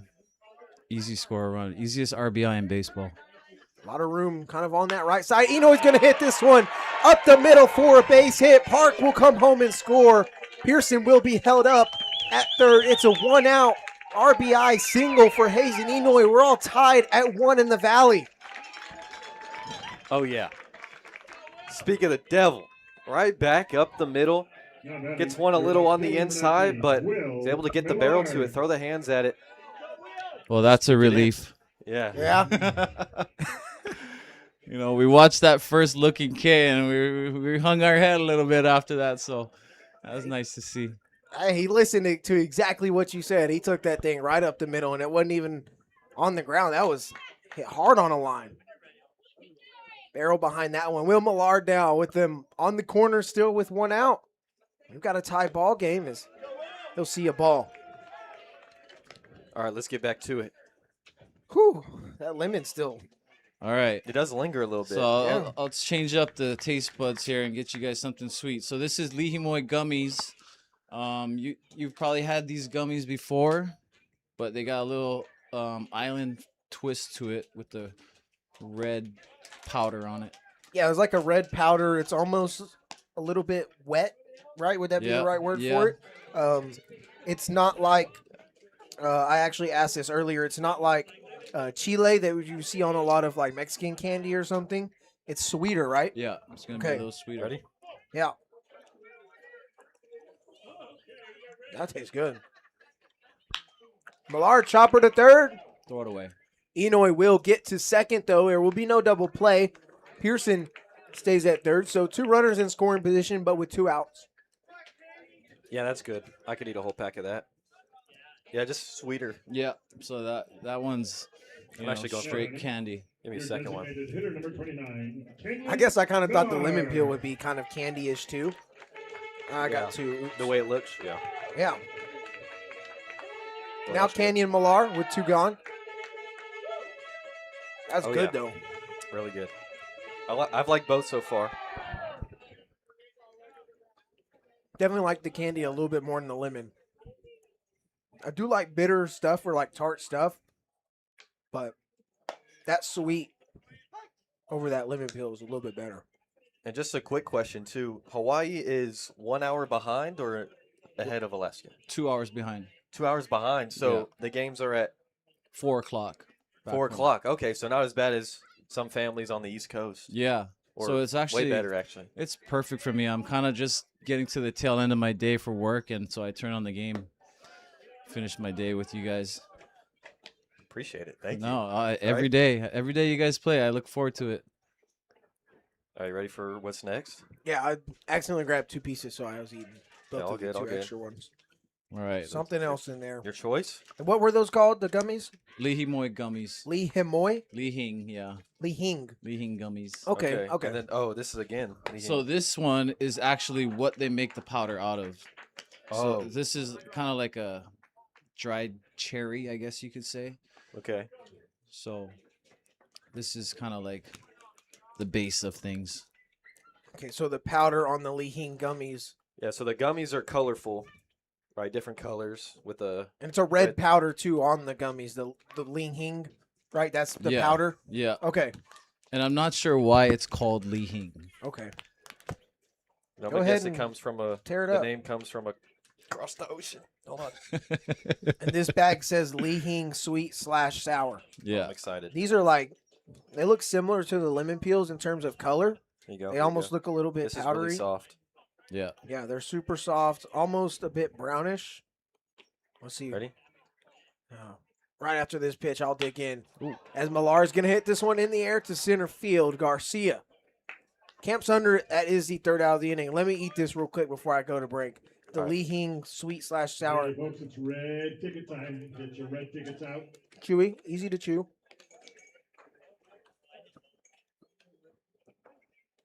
I'd say more sour than sweet. Yeah, the sweet comes real quick. Comes and goes. A lot more sour. Oh, 4 ticket numbers to announce. Here's the first one. oh, 553, 4370. oh. 553. I really like the gummies. 4370. My eyes are watering. You Okay. want to finish this when we come back? Yeah. We'll be back in a second. I need some water. 55342.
We're back, top of the 5th inning at Hermon Brothers. It's 1-1 after game-tying RBI single from Hayes and Enoy. Knotted us up at 1 apiece. Jay Sciola back out there. First pitch is a ball. Andrew Garcia oh my goodness, we've been eating gummies and stuff from Hawaii that was, some of it was a little bitter, I'll tell you that. Godfrey, ground ball over to first. And unfortunately, my phone wasn't recording much of that, like any of that. So we missed our initial reaction to the gummies, the dried lemon peel, and just the Li Hing. Visuals at least. Yeah, visuals. You got the audio. Phone turned off, dude.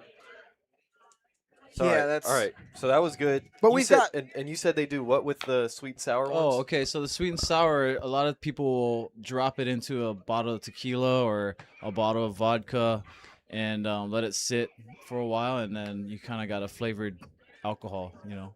And Meterson in the chat said Hing is a plum powder. Yeah, I know plums are kind of That's big right. over across the ocean, so that actually makes sense. Yeah, unfortunately, though, that was not all on video, and I'm actually pretty upset about it because that was entertaining, even though I was eating something new. All right, But we next have up, a bunch of new. We have Pick 4 one, more pick things left. So, we just pick one. Yeah, just pick one. I mean, we got plenty of stuff to still react to for the Okay, first so time. this one you guys probably had. These are like the gummy watermelons, but lihimoy on top. Oh, I like this stuff. $2.80. That sounds like a great deal. I feel Oh, like in Texas these would be $5, dude. You'll get there and open it eventually. There you go. This one's skied in the air. It's a pop-up right behind first base and foul ground. Luke Hughes grabs it for the second out of the inning. Let me input this. All right, so what is it, just like watermelon gummies with the Li Hing? Yep. The powder, the red powder. Yeah. Oh, you already yeah, tried it? yeah. 17, Camden Lanphier. Really good. I'm liking Really the candy. sticky. Much more stickier than the first ones. Mhm. Yeah. Yeah, like it'll get stuck in your teeth. It tastes really good. Oh yeah, I would love that on the beach. I will say that. Whole packet gone. We're going to have to get you guys out on the beach in Hawaii. I know I've never been. Much better than dirty Galveston, I'll tell you that. Yeah. Beaches in Texas is probably no match. You guys do have Kelly Slater's wave pool out there, though. It's just true. Have you guys ever been? Nope. No? I'm personally not too crazy about the beach. I like to hang out around it. I'm super terrified of the ocean though. And sharks are probably the scariest thing ever to me. So I know y'all go surfing and stuff. No, you would never catch me surfing. I try it. If I have supervision and people I trust, I'd try it. There's a few spots where it's pretty. I mean, it's safe. So, but I get it. There's been sharks as of late, just because during this time of year, people go fishing for what they call GT, giant trevally, and this is kind of the season. So there's a lot of bait in the water, and guys are surfing the next day. That GT fishing happens at night a lot of the time, so there's bait in the water all night, and sharks will come around and bite surfers. Oh man. Nope. See, that's why you won't catch me in So the maybe water. this season won't go won't go with the water. No, All right, let's try next one because we got to get to the final big one. All right, Okay, I see the pineapple. Let's go for the sweet. Oh, is this just like the other stuff? Yeah, Just not. this is just sweet, so there's no sour in it. Wave and a miss. Iola gets the third strikeout of the inning, and we'll hold on that bite of food, and we'll bring it back in the bottom of the fifth, just a little bit sooner. But 3 up, 3 down go the Bucks. Let's go to the bottom half, tied up.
Here in the bottom of the fifth inning, come back a little bit sooner because we're still trying foods. We got 3 things left total. As we're still with Matt Enoy, father of Hazen Enoy. Special segment here is Matt Enoy, if you're just now joining us, played for the Miners in 2003, and now his son doing the same thing here in 2026 for the Miners. He's been catching today. He tied us up at 1-1 as Tracy's still out there. He'll face 8-9-1, Toth, Godfrey, and Blind. What do we got next? It's the healing sweet, no sour. I didn't really like the sweet and sour one, so All right, I but don't. this is just sweet. This is up your alley then. Yeah, this is I might sweet. just make that a little bit smaller just in case. Leading things off for your Miners here in the bottom of inning number 5. No. Your third base number 7. Diesel. Texturally, no. That's what it is. I mean, it tastes like a dried plum. Is that what it is? Yeah. Interesting. I might like the sour more just because it has that sour taste, because this was kind of just interesting taste. No sour. I might like the sour better, honestly. The sweet is definitely a lot better. But something... So it's a dried fruit? Mm-hmm. Well, yeah, plum. Okay, I'm not huge on, like, dried fruits at all. Okay, so this is dried pineapple with lihimoy on it. I do So, love pineapple, though, like, compared to, like, plum. Well, let's get to it, man. Come on. I think you guys will I like like this the one. lihing, though, a lot. Like, on the candy.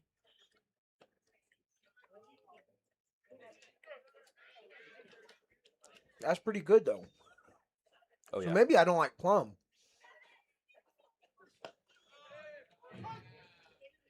That's super sweet. Yeah, that one's sweet. Like, it feels like there's a lot of sugar in it. Yeah. Is there, though? It Or probably is. I mean, it's candied pineapple, right, with lihimoy powder on top of it. So, yeah, it's going to be sweet. So did you bring some of these for Hazen, or was this just for us? Well, me and my wife, we listen to you guys, every day. So we listen to you guys eating the burgers and the dogs. So we wanted you guys to try some local flavors out. We really appreciate it. This is our best food review yet.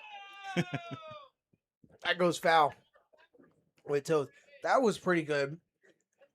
But I do know that like I don't like dried fruit all that much, which I'm glad I'm just now figuring out after I ate most of it, because then I might have gotten a little scared. But now for the grand finale. This is Dried octopus. dried octopus, and it's smoked beforehand. Smoked, yeah. So in Hawaii, we call it taco. Tako. Ooh. I need a second here just to breathe. I'm nervous. I'm not. I'm not. Smells super. It smells like Fishy. Yeah. kind of like smoked deli handles. It's smoked, right? But then with the little fish hint. So a lot of people in Hawaii will have this out when they're drinking beer, and they'll eat this drinking beer. That's it. Popped up off the hands by Toth over shallow right field, and Leach has it. There's one out in the inning. So I would say maybe is this kind of like how people eat beef jerky in a way, maybe? Yeah, it's kind of like octopus jerky, I guess you could say. Okay. All right, I'm ready when you are. Hold on, the stats thing. I gotta reload it. Wait for me. Wait for me. Wait for me. All right, Will Godfrey steps in. Hold on. Batting ninth, he's 0 for 1 on the day. Only a second plate appearance here. We're in the bottom of the fifth. All right, we're good. We're good. Oh no! All right. right, tap it. Dried, smoked octopus.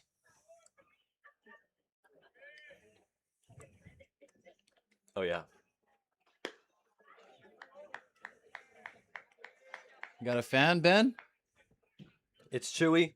I'm not the biggest fish guy too, especially if a fish has that strong, fish taste. And that's what this has. But maybe because it's chewy and not like soft, I like it. Oh, And it does have that smoke flavor. yeah. See, I'm going in for another one. I like it too. What octopus Yeah. is this? Do you know I mean, it's the just species?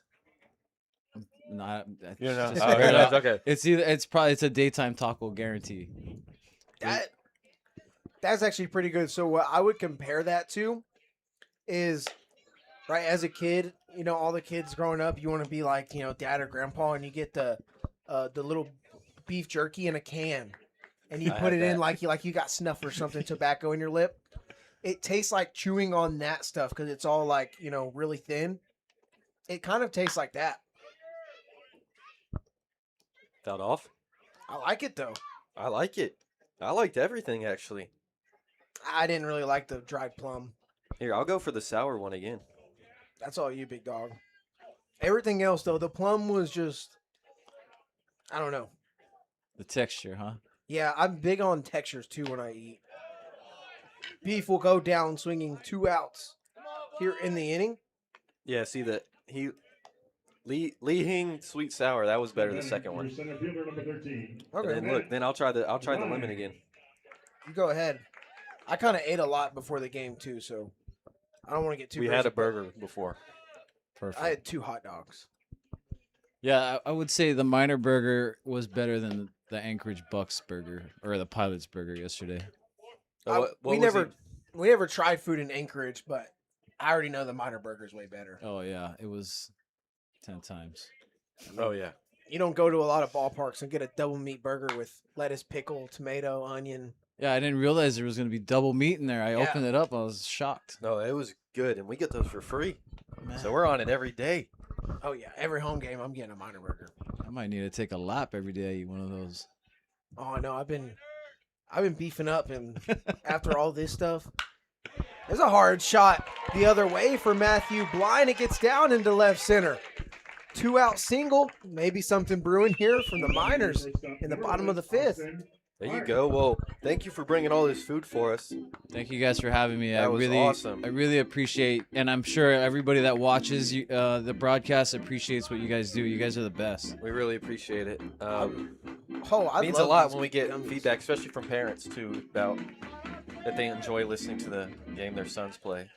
Yeah, and a bunch of Hazen's family watches back home. So anybody watching back home, I'd like to say hi to them too. Yeah, go ahead. Say anything you want. Another shot into left center. Back-to-back singles for the Miners here. And have yourself a day. Austin Park, he's 3 for 3 with 3 singles. Number 46, Luke. Yeah, no, thank you so much. It was super awesome getting to talk to you and try this food, getting a Hawaii culture in Alaska, which is so cool because you think of the United States and then there's Alaska and Hawaii, right? That's how some people think, right? It And is. not in a disrespectful way, right? It's the 48th and 49th and 50th states further away from everyone else, and then blending those together in Alaska, like it's really cool, and it's all because baseball brings us together to have that experience. Right. I will ask one question I did forget. It's been 23 years since you've been here. What has changed, I guess, since you last were here? Well, just this structure alone that we're standing in Yeah. wasn't here. Heard that. The only structures that were here at the park when I played was the dugouts, and the locker room, which was a tin can at the time. There was no insulation, nothing. It was just straight metal. So we would freeze inside that locker room every day, you know, or when it was cold. But I mean, at least I would, coming from Hawaii. But yeah, all this stuff over the past 20-something years that Pete has done is just absolutely amazing. Babcock, the pinch hitter, off the hands towards short, and a throw on the run that way. They're going to say he's out. Lamphere makes the throw to end the inning, and let's see if the Miners, no, they don't want to have a conversation or appeal. So that will end the inning, and that will be it for our time with Matt Enoy. He's around the park in time, seeing his son Hazen play, both from Hawaii. And Matt, thank you so much for joining us. Pleasure to Thank you, get to guys. meet you and spend a few innings with you. Thank you for coming up here with us and talking. I appreciate it. Thank you guys. Enjoy I your time appreciate here. it. You guys keep doing your thing, man. All right, we'll go to the 6th.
It's the 6th inning here at Hermon Brothers Field.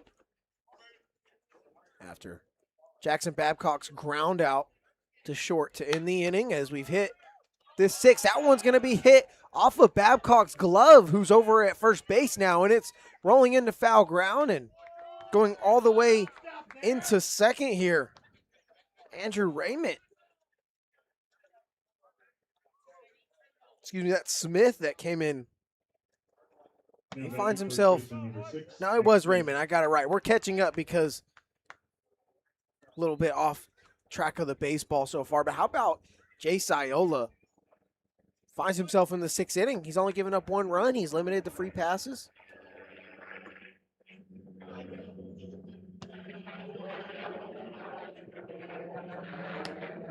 Wave and a miss by Smith here. Raymond is aboard on second. Hit one hard off of the glove of Jackson Babcock, who pinch hit for Luke Hughes last inning. Finds himself over at first now. This one's blooped. Gets down in left field in front of Millard for a base hit. So with no outs in the innings, it's back-to-back base hits for the Bucs. They've got them on the corners. Good job from Millar. Kind of getting out there in left field, making sure Now Raymond batting, catcher number 25, doesn't get Will any Ford. extra bases, or Wright only gets over to third. Man, I'm still recovering from that dried plum. Eat a lemon peel. No. That one was good. I liked all of them. The lemon peel might be better second time around. Swing and a miss by Forbes.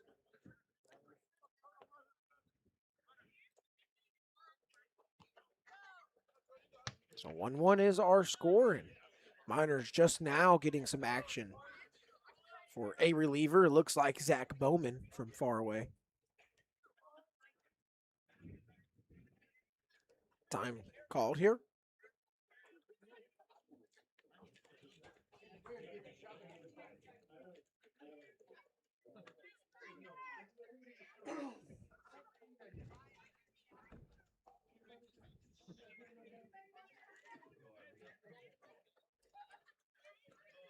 Yeah, I think that dried plum did something to me. I'm still recovering over here. That was fun, though. Fun conversation with Matt Enoy. Yeah, and then super kind of the Enoy family to bring us snacks from all the way from Hawaii. Very thoughtful. We really appreciate it. Adds to our experience. Yeah. This one hit off the hands, and it's going to find green grass in front of Pearson in right. Coming around to score is Raymond. It's a no-out RBI single, and go ahead and give the Bucs the lead here in the sixth. Yeah, just Bucks able to find a lot of grass here to start the sixth. That one not hit hard at all off the hands. I think Zayola got a decent result in terms of contact, but just perfectly placed. That'll lead to Ben Terwilliger coming out here. Zayola done a great job through 5 innings, and now just seems to be falling apart from him now that he's gone to the order for the 3rd time.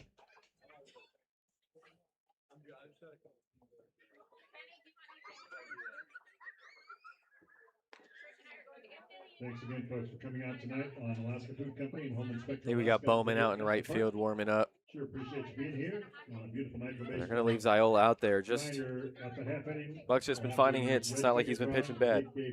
He's been finding the zone, letting them hit the ball right, making them earn it, and that's all you can ask. Terwilliger says, get Bowman up and moving around. So with no outs in the inning but a force in a few spots in the infield, Taylor Tracy, the pitcher today for the Bucs, has a chance to help himself out. Good diving snag by Enoy.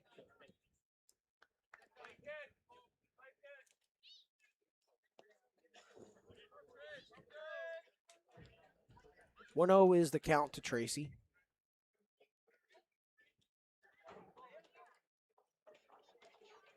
Zayola working from the stretch with a couple of base runners on here.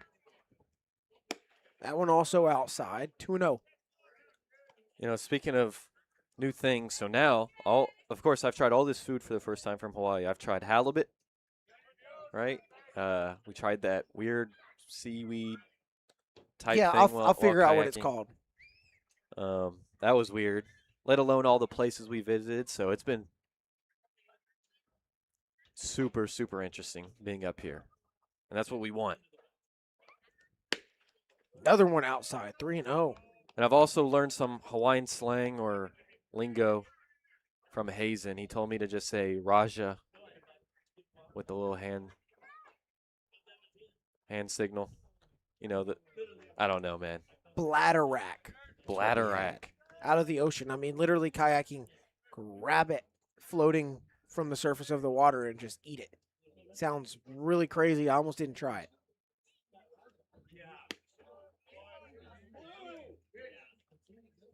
Oh, yeah, come that is ball on. 4. Wow. See, I mean, Tracy didn't even think so. That was right on the outer third. Either that or he didn't know it was ball 4. I think he knew it was a 3-0 count. Now we will get time called as Zayola Hawks Tracy there to load the bases. Here comes Tyler LeBrun. Likely the end of the day for Jay Ziola. You could see him saying something to the home plate umpire after that call. Probably saying you got to give him a chance. And Alaska manufactured So through 5 innings of work, Jay Ziola will give up 2 runs. The Miners trail it here with no outs in the top of the 6th. All base runners will belong to Ziola, but Zach Bowman will come on and try to get the Miners out of this thing. We'll take a break while Bowman gets his warm-up pitches in. Don't go anywhere. 2-1 when we come back.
It is the top of the 6th, still 2-1. Is your score? Bases are juiced. Jay Ziola leaves the game. For Zach Bowman, he allowed 3 straight singles, a run scored, and then a walk to load it all the way up. Zach Bowman, the southpaw, stands 6 foot, 205 pounds, from Gonzaga University. First one to Dara, misses. Bowman, hometown of Chihuahua, Washington, just finished his junior season.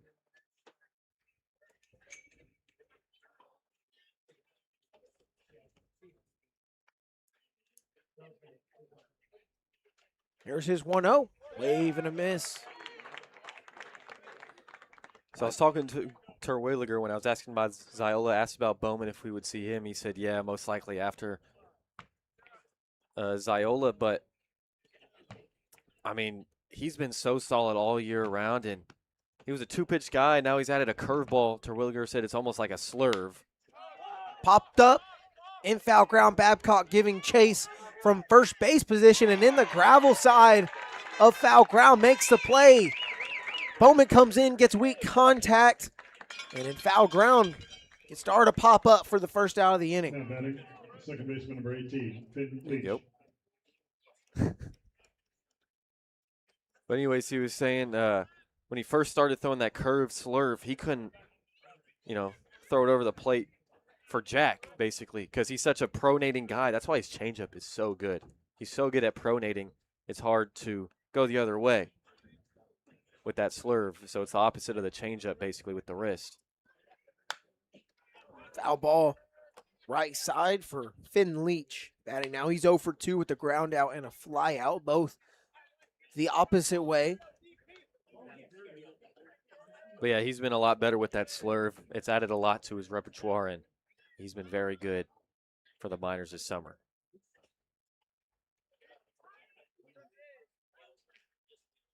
0-1 up and out.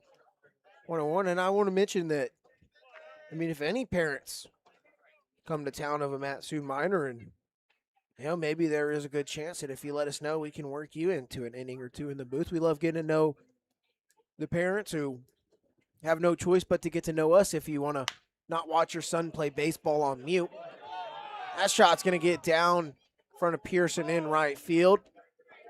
1 run will score, 2 runs will score. And it's a 1-out, 2 RBI double for Finn Leach. Make it a 4-1 ball game in favor of the Bucs. Man, everything just falling for the Bucs right now this inning.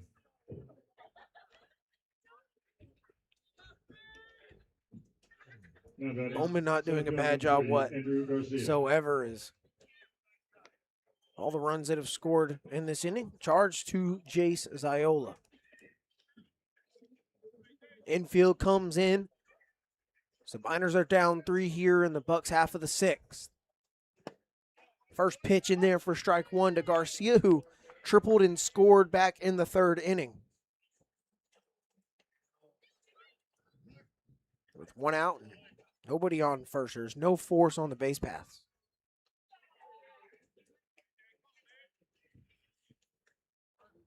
Bowman's 0-1, going to run in, and it's going to hit Garcia.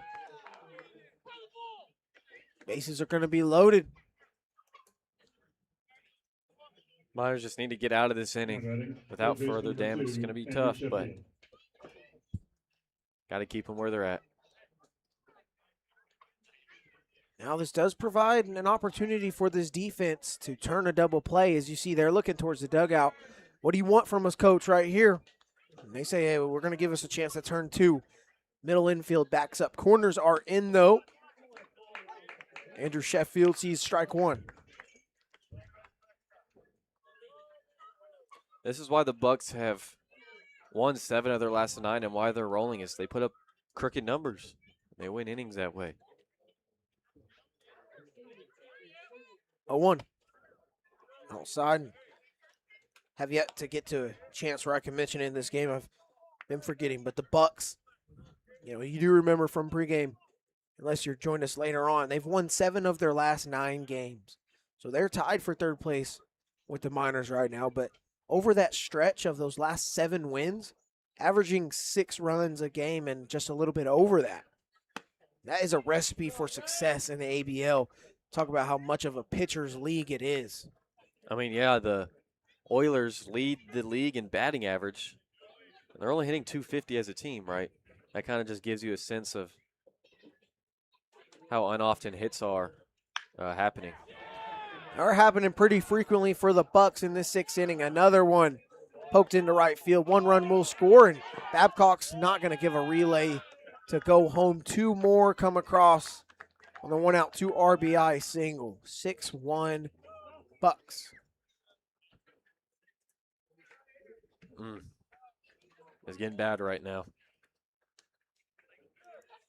Now batting, shortstop number 17. And there hasn't been a 5 spot put up on the Miners all season.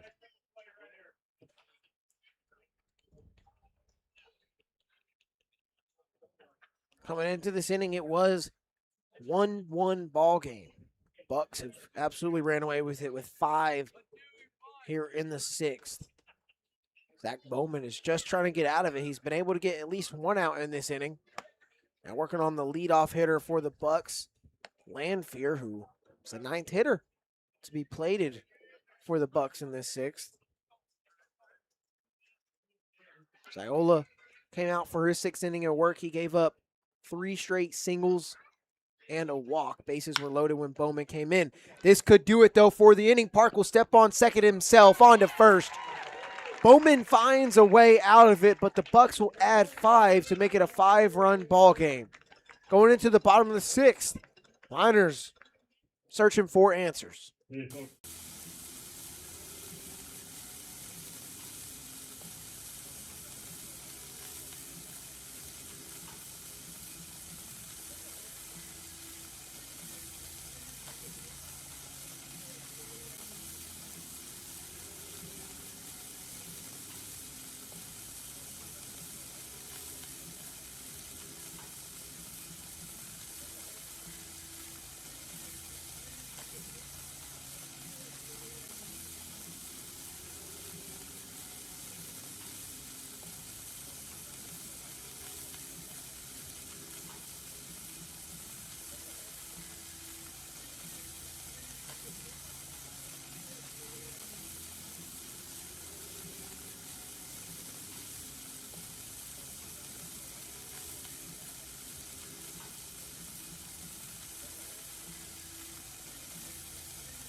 is your go-to America or 4th of July song? Courtesy of the red, white, and blue. Courtesy of the Red, White, and Blue by Toby Keith. Chicken fried Zach Brown Band. Eye of the Tiger. What is you and your family's go-to 4th of July tradition? We normally head up to the ranch with a bunch of family and friends and buy a bunch of fireworks and light them up and just hang out and have a good time. Fireworks are banned in Hawaii, so I just hang out with my family and have a good time. We're usually out on the lake on our boat, and then we watch some fireworks at night. I'm Canadian. Alexander Pearson. Bottom of the 6, Miners trying to dig out of a hole. Before 5-6-2 up, Alexander Pearson will lead us off. Enoy and Millard will be up next.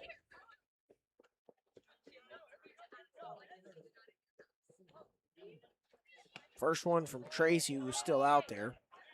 He's in there for a strike, and excuse me, no, that's Carl Colavecchio. He's come in relief.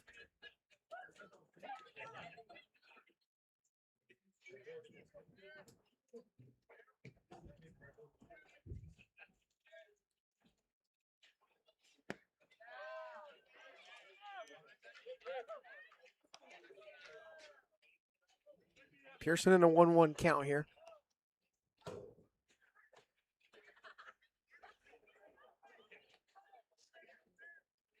So far on the day, Pearson flew out and into a double play, and then he singled. Go ahead and make it 2 singles for him. How about Alexander Pearson hitting in that 4 spot today, doing a good job. He's got 2 hits on the ball game. Pretty good way to start off after letting up a 5 spot. Now down big. Got to get something going. Pearson comes through.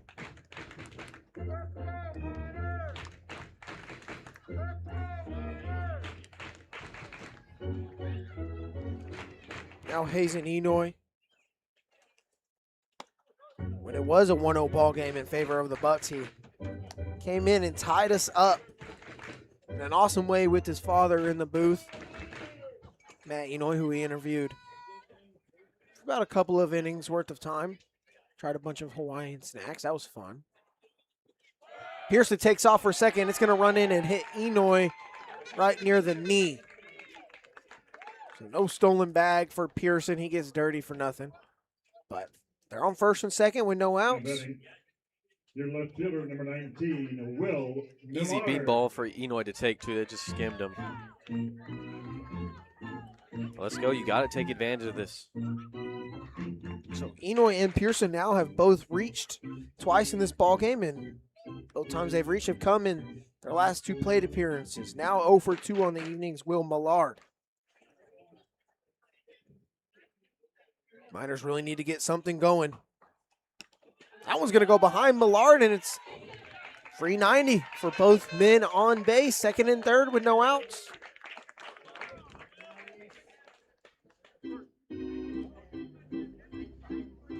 No, you really got to take advantage of this because it's still the 6. You don't have to get it all back in one piece. You don't have to respond to 5 with 5.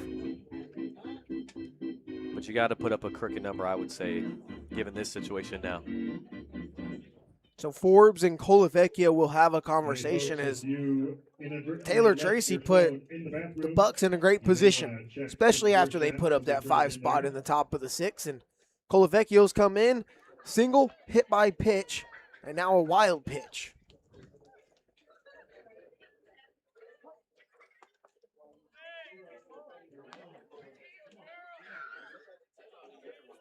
One owes the count to Millard. There's strike 1.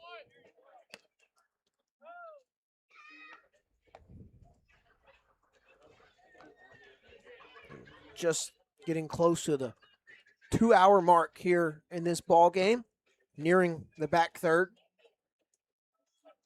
1-1 outside. We're on track for about a 3-hour ball game this evening, much different from yesterday. That game went barely 2.5 hours. Yeah, that was with an unexpected arm injury. 10-15 minutes. Millard skies one in the air. It's going to be in the infield. Who's got it? Lamphere does. It's a pop-up, and that's the first out of the inning for Colavecchio. Now batting, your designated hitter, number 29, Kaden Bessent. Man.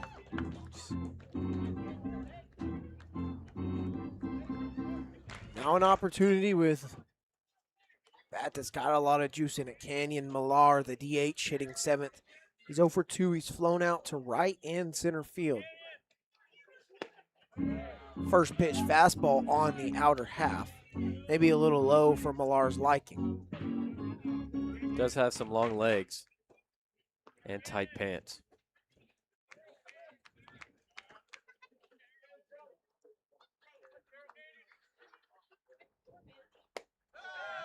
Oh, 1 tries to go front door on the breaker, misses. That one was close. That's a really good pitch from the lefty. Even better take. Got to stay on plane here. You can't hit a towering pop-up. You got to get it to the outfielder. Just hit on the ground. 1-1 to Millar. Spits on it.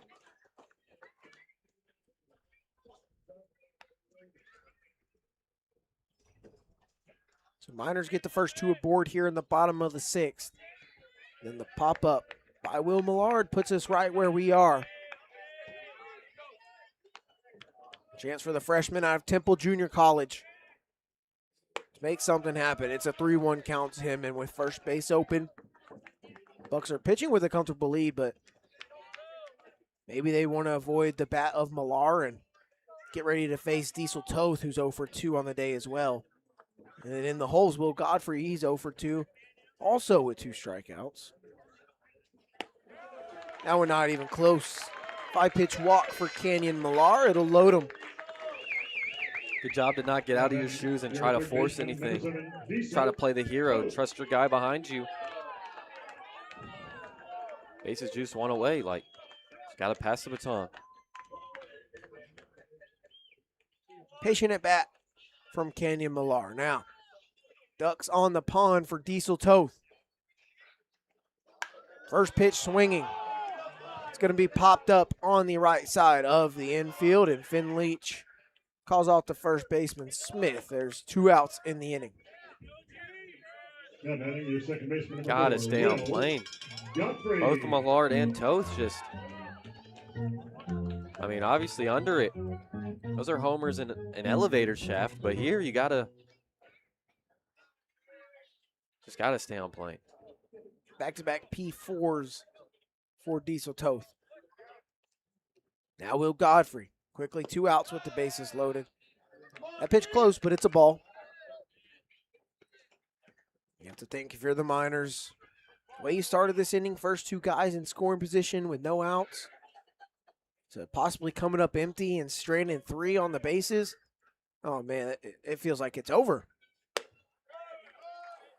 LeBron called them ball busters early in the season. So that gives you a look into his mindset on the ordeal.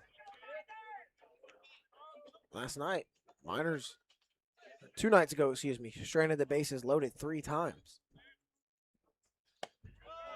Godfrey, patient yet again at the plate. It's 3-0 to him.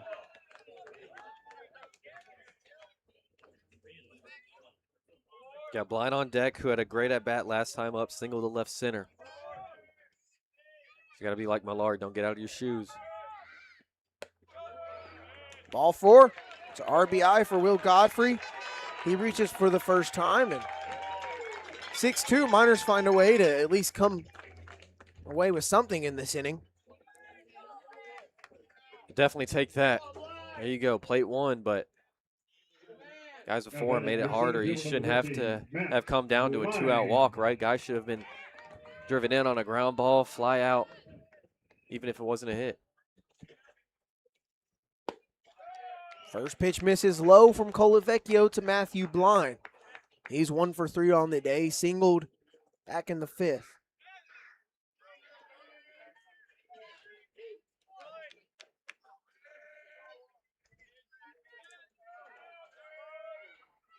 It's 1-0 fouled off to the left side.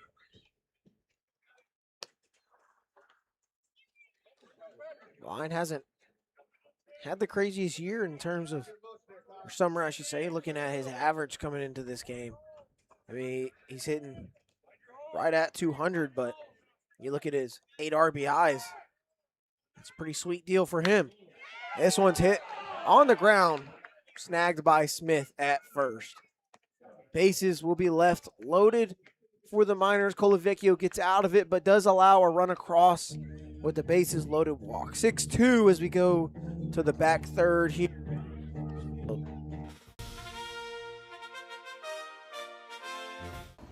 Who on the team would you not let date your sister? Jackson Baker.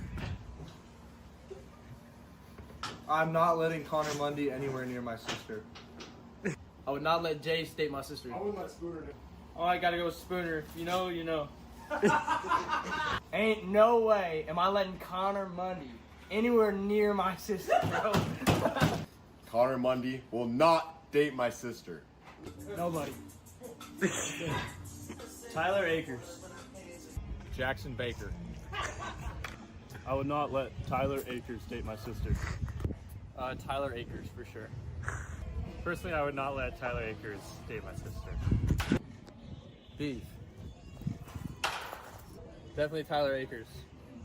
I would not let Connor Mundy date my sister. Tyler Akers. Jonathan Anders. Colin Aloisio. Spooner.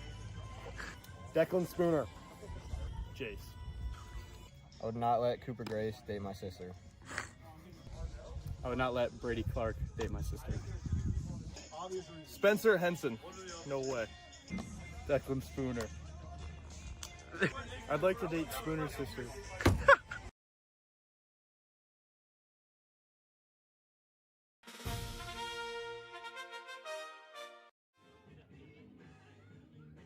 We're back here. Top of the 7th at Hermon Brothers Field. 6-2, Bucks lead it. Zach Bowman back out there once again trying to have a fresh start. First time he'll be on the bump with nobody on the base paths.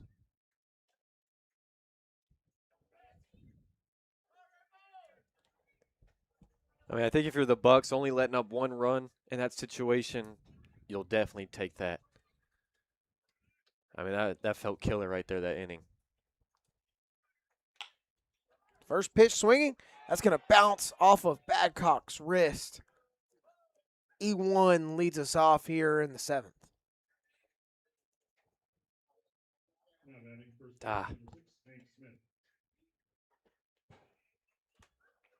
That's all I got to say. It's the first error of the evening for the Miners. They've really struggled defensively here at Hermon Brothers Field.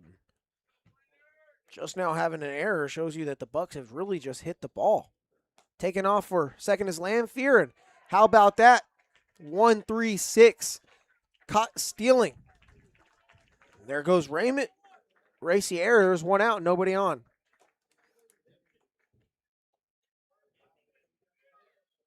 Well, that's one way to erase it. Good move from Bowman. Got Raymond trying to leave early on the leg kick. That's what you never do on a lefty. You got to wait till he goes home. 1-1. Yeah, the rule I was always told is you got to watch the lefty's hand pass his face. Because once that hand goes across his nose, he can't go to you without it being a balk. Off speed gets away from Bowman.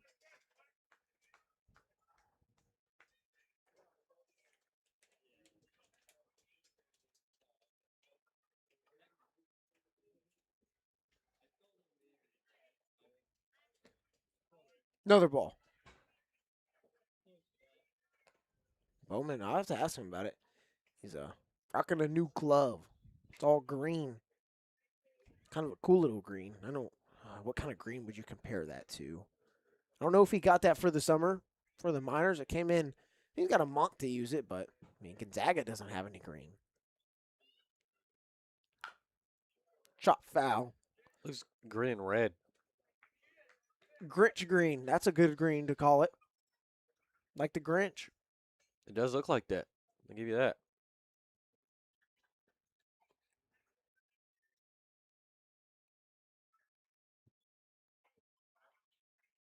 Bowman comes set. Hank Smith will go down swinging 2 outs here in the top of the 7th. Good job to bounce back after that error, get the runner, catch him stealing, and then get in a K. Because they were able to hit off a little bit on Bowman. I know he inherited a lot of runners, but still 2 RBI double and 2 RBI single off of him. Now it's Joe Forbes' first pitch fouled off.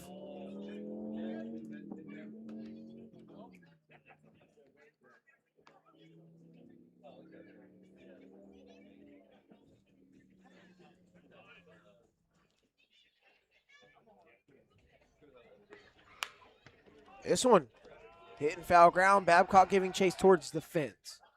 Gets out of play. Sounds like somebody made a catch. Yeah, fan just made a catch. He's right behind that shed. I can't see him, but oh yeah, he definitely got that. Or she.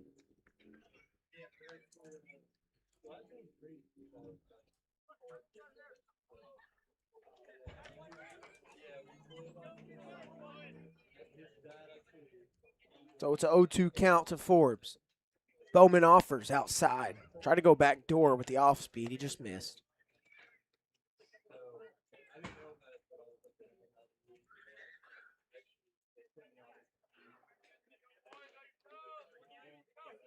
Miners got work to do. They really need Bowman to put up a 0 here. They should not let anything get stirring with 2 outs in the inning. There was that slurve we were talking about earlier. Just spiked it though.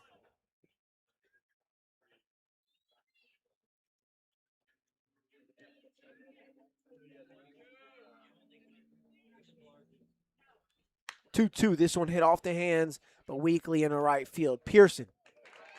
Out number 3 has been made. 3 up, 3 down. Go the Bucs. Let's stretch and go to the bottom of the 7th.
Let's look around the ABL as it stands. Oilers find themselves back in first place at 11-7, half a game above the Chinooks, who are at 10-7. Then your Miners and Bucs, who are playing right now. They are tied at third, both a game and a half back of first place. And the Pilots, they finally win a game. It's been since June 15th against the Bucs that they've won. But last night they got it done against the Miners, make them 4-13. They slide up just a little bit. The only other game happening right now, it's a good one. 2-2, top of the 8th between the Chinooks and the Pilots at Mulcahy Stadium in Anchorage. So Kenai has a chance to get a further lead if Pilots pull off the upset. But we've stretched at Hermon Brothers Field. We're in the bottom of the 7th. Our game not as interesting as the one in Anchorage. It's 6-2. Bucs have the advantage after a 5-run, 6-inning. Miners did respond in the bottom of the 6th with 1 run at least, but they still stranded the bases loaded. Now going to the pen again is the Bucs for the 2nd straight inning in a row. Caleb Okada, the junior left-hander from Honolulu, Hawaii, University of Hawaii. A lot of Hawaii today. I love it. My fault. Think I could distract him if I throw some dried smoked octopus at his face? Get in his If he eye were or me, something? he'd enjoy it. 2-3-4 due up. Park leads us off. He's 3 for 3 with 3 singles, scored back in the 4th. Go ahead, try to get your 4th. Try to get something going again like last inning, and hopefully you do better with timely hitting. He's got 2 strikes on him quickly against Okada.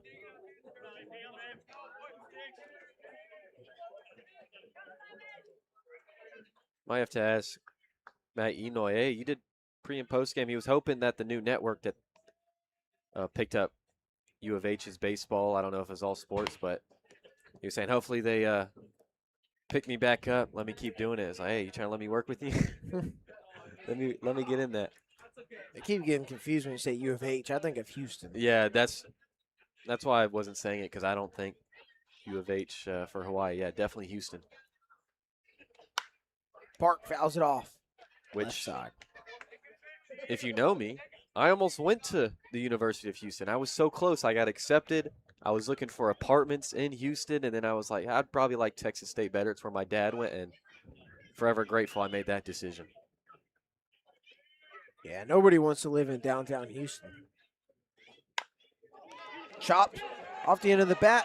Running snag at third, but bobbled by Sheffield. He won't be able to make a play on it, so the Miners get a runner on to lead off this inning one way or another. How about Park? He's reached 4 times. Yeah, that right there, just running hard down the first baseline.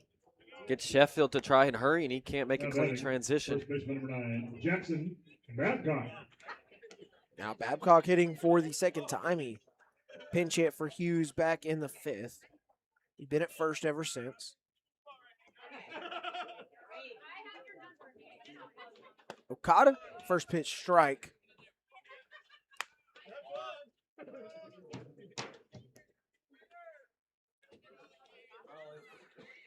Okada relieves Carl Colavecchio, who only went 1 inning and did give up that run on only 1 hit.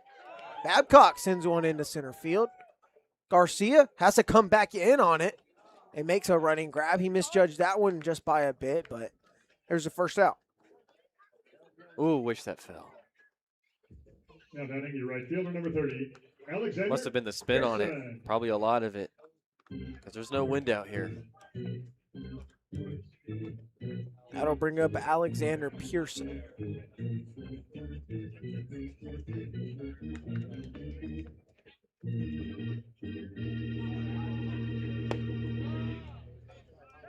There's a ball below the knees.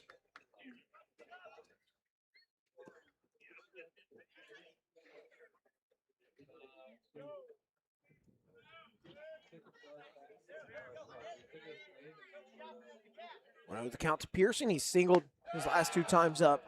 He singled and scored last inning in the 6th.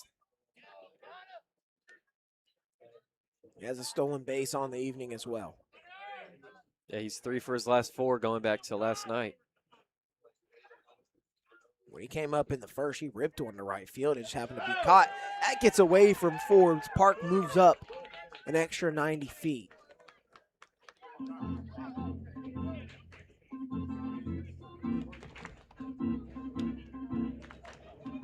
Got another opportunity with some ball game left to play to eat into this deficit that you're in.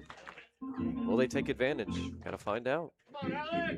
One thing about baseball is you got to get all 27 outs. And the team that's winning, they can't play keep away. It's not like football where you can just kneel it and run out the clock. You got to give the opposing team a chance. You got to be able to stop them. Pearson skies one in the air into left field. Dara ranges under it towards the foul line, and he's got it. Yeah, just a bit under it. Now batting your catcher number Good job to go the other 22, way. Pitch on the outer Inoue. third, but yeah, didn't get all of it. So here in the bottom of the 7th with 2 gone and a runner in scoring position, it's Hayes and Enoy. has had himself a day. He drove in Austin Park, who was on second back in the fourth, which was the equalizer at the time. Obviously, things have changed. Hard shot into center field. Garcia makes a grab on the run over his shoulder. A hard hit out number 3. That ends the inning. Miners will strand a runner in scoring position. They trail by 4 going into the 8th.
It is the top of the 8th inning. Leading off the Bucs 8th. Got a pinch hitter for the Bucs because DH number 33, I know it's still Tracy. Taylor Tracy. He stays in that DH spot as he was pitching and hitting. And Okada is now the pitcher, but Taylor Tracy remains the DH. So he'd be batting for the Bucs pitchers. He's been a two-way guy today. There's ball 1 from Zach Bowman. Tracy hadn't had to do much of anything in the box. He's 0 for 0. 3 walks and a run scored. Yeah, they've made it easy for him. Swings and misses. There's strike 1. 1-1 the count to the future TCU Horned Frog. You know, I bet Texas State might play a game or 2 against TCU. I know they did 2 years ago. Play each other in fall ball this last year. I remember going to that game and Noah Franco was just a freshman. And And what was that center fielder they had, like 2021? I think his name was Eli. He was different.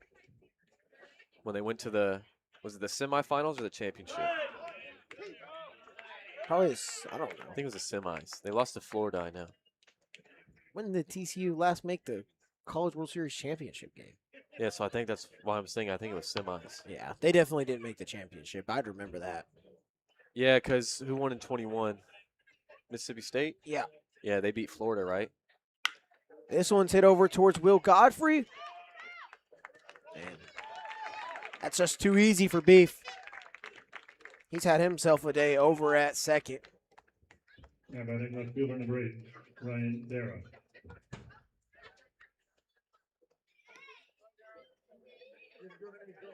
Yeah, that 2021 college baseball season, fun one for me personally. I went to whatever Shriners Showdown or whatnot they had at Globe Life Field and watched a lot of high-profile teams that year. I remember Texas Tech played I believe Michigan may have been there. I watched Texas Tech play Arkansas. I watched TCU play. Watched Mississippi State play. So I did see the Natty Champs that year long before anyone would have thought that was going to happen.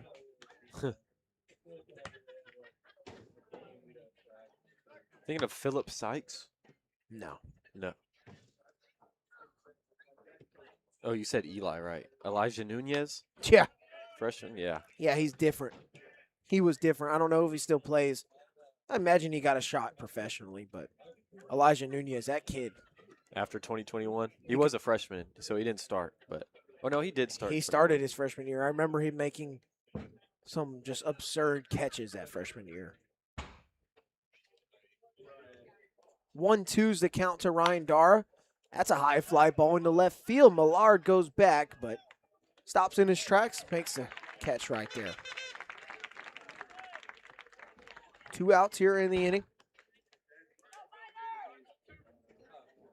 Yeah, batting That's the separation cool thing. I mean, I don't know if is it's the- the same now. Going to like the college baseball showcases held around the country in those early season tournaments, but back then I remember it was $25 general admission for a whole day. There was 3 baseball games that day. You just roamed around the ballpark, sat where you wanted, got to see maybe what views you like. If you want to come back, go to an MLB game. All right, so you just kind of roam around the ballpark, and it's only $25. Heck yeah, get me in the door. That sounds good. Ian in the chat said probably saw some future MLB guys at sick, definitely. We were just talking the other day of the roster we could make of the guys that we've called. Just In this our- year alone. Yeah, in our short radio career, include the 2 seasons I have done. You got Morrison from Coastal Carolina, first rounder. Bodine, the catcher for Coastal Carolina, first rounder. And then you have all the Southern Miss guys. Got Troy this year. They went to Omaha. Hard fly ball, kind of on the line to blind and center. Easy grab for him. And 3 up, 3 down go the Bucs in the top of the 8th. Miners 6 outs to work with, 4 runs to go.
Bottom of the 8th, Will Millard leads us off. 6-7, 8 due up.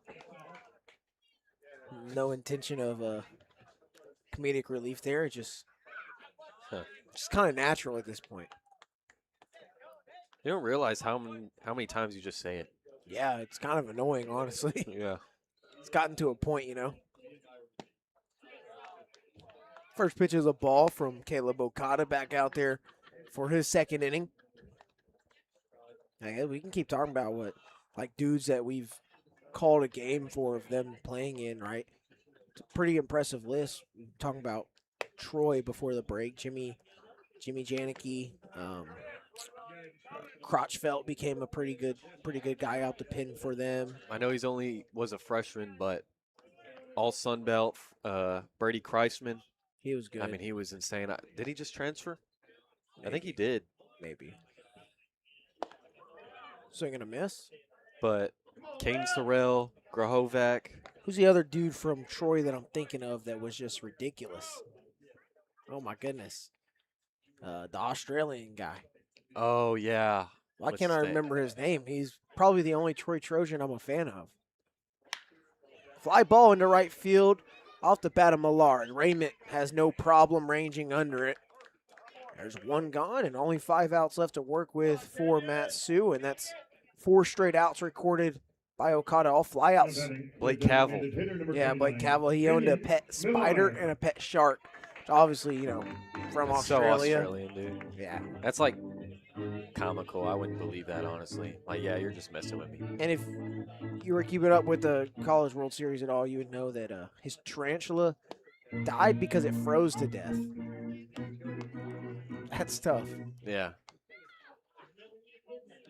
What other ones? Oh, I called that UT game 2 years ago, Texas. So all the Texas Longhorn players. Too nice. Pretty good. Off speed's dropped in there. It's 0-2 to Canyon Millar. I don't know. So Yeah. I'm thankful for my time at Texas State for baseball because I won't be there for the spring. I graduate in the fall. Probably seen and been able to call about, 8 first-rounders? Yeah, well, you got to also factor in, like you were saying, Caden Sorrell, Gavin Grahovac. No, that was me factoring in them. Chris Akopian. At least 8, yeah, that's cool. Trying to think. I didn't call the Texas baseball one, so no Sam Cozart on that list for me. Oh, yeah, Kozar, forgot about that. So, yeah, I got to wait a couple years for all of them to get through, and these guys, too, of course. 2-2 is outside. Millar works at full from 0-2 to 3-2. He didn't call a Cozart game this year, though. Oh, that's true, yeah. Yeah. I forgot, because I was there, Just didn't front call it, row, yeah. just watching him dice up, so, yeah. I didn't call that game he was with that. I called that game 2 years ago. Payoff, hit on the ground, and it's going to get through for a base hit. Finn Leach unable to get there in time. It's 1-out single for Canyon Millar. Second time he's reached. There you go. Finally, a hard ground ball from Millar. You obviously want line drives, but you're going to hit ground balls regardless if you want to or not. He's been hitting them really hard just right at guys, so it's good to see one finally get through a hole. Now Diesel Toth 0 for 3. Ground out, and last 2 at-bats have been pop-ups to Finn Leach at second base. There's high and tight, strike 1. I definitely think one of the cooler things in terms of people I have broadcasted, and some people may disagree, but I mean, I called a Nigeri Kennedy game where she actually lost 3-0. Forbes has one to get away from him, and it's free 90 for Millar. But I mean, getting to watch Nigeri Kennedy pitch, it was a midweek game, and it was Tech's 6th game in 6 days, and I was like, no way she throws. Pointless for Tech to do that. Now she threw and she lost. Yeah, so you did the Texas Tech game, softball. I did the Texas game, back-to-back champs. And, dude, they almost won, too. They had to have Kavan come in. They didn't think they would need to use her, but she had to come in and shut them down. It was 2-1, right? Yeah. 3-2 loss. 3-2, yeah, excuse me. But Texas State was actually winning, and then Going into the 6th. Reese yeah. Atwood hit a 2-run home run. I remember saying it on air. I found out that was the first time they had gone into the 6th inning down all season. I'd have to actually go back and check if that was the only game all year where that happened. Oh, that probably not. They lost to Tennessee. But I think, man, softball is a really fun sport, too. If you're into college baseball, you should get into college softball, right? You watch your sons play. Likely most people watching or, people you're related to play college baseball. You should watch college softball if you don't already. And I think it's a really entertaining sport. People like Reese Atwood and Carlin Pickens on the same team is just ridiculous. Yeah, the AUSL just fun. I'm glad that's taking off because I have a niece who plays softball, love watching her play, and it kind of, if that's something she wants to do and is good at and can, it's just another possibility for her, right? That a lot of players didn't have in the past because they didn't have a big league for softball. Everybody knows Jenny Finch. Total go down swinging. 2 outs. That's the first strikeout for Okada. Now batting your second baseman, number 4, Will Godfrey.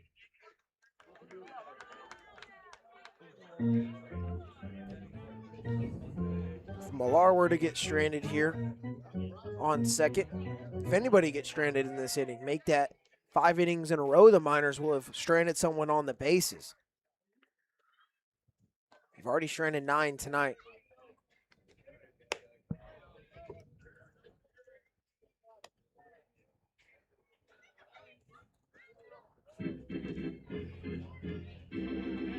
One of the differences between the way the Bucs are playing right now offensively and just as a whole compared to the Miners as well, only 5 guys left on for Anchorage. They've just been able to get hits when guys have been on the bases. Matsu has continued to struggle with that this season.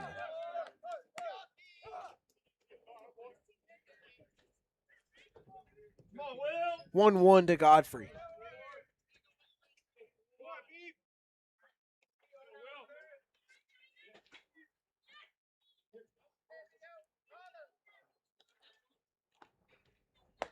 Cotta drops the breaking ball in there, front door. Will Godfrey is 0 for 2 with 2 strikeouts. He struck out both times he saw Tracy, and he reached on a walk back in the 6th against Colavecchio.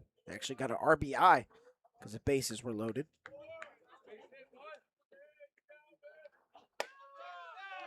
One, 2 is a little bit too up and too tight.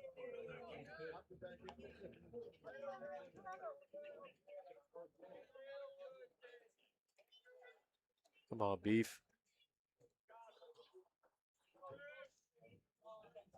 Kenyon Millar singled with 1 out. Got to second on a pass ball. 2-2. Tries to go front door again. That was a nice pitch, but it misses. Godfrey yet to put the ball in play, 2 Ks and an RBI walk. Find some grass here.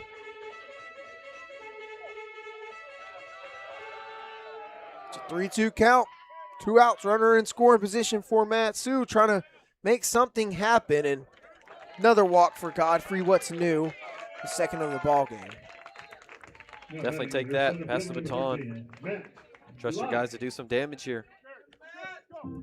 Turns it over for a guy that swung it hard and well all game and pretty much all season. Matthew Blind hitting leadoff tonight.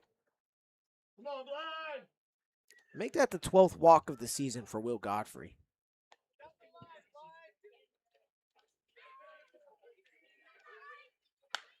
First pitch fouled off. Blind has been very aggressive in his counts when he's on the first pitch specifically. Yeah, I think he's swung at every first pitch so far.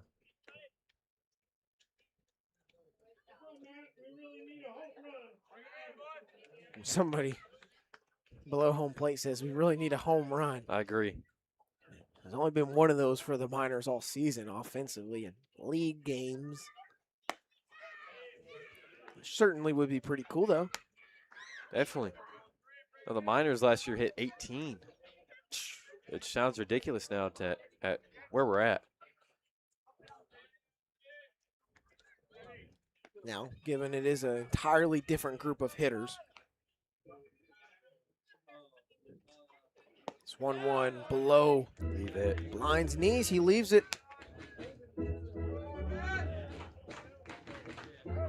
Best hitter on deck right here. Blind, if you're able to just work a walk. Not saying that's what you should look to do, but if it just happens, you got your guy on deck, Austin Park.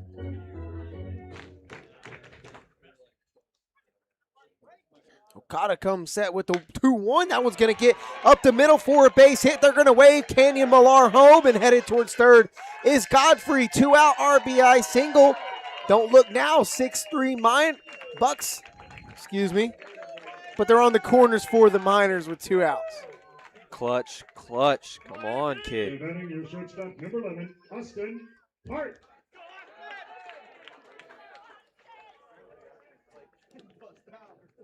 Matthew Blind gets his second hit of the night. Chance for Matsu to be threatening, and Austin Park is due up next, but it looks like potential pitching change for the Bucs. Yep, there's a signal to left field to the bullpen. Okada's day is done. He's not able to get through 2 full innings. 6-3 is our score with 2 outs in the bottom of the 8th. We'll see what Austin Park can do against the new arm when we return.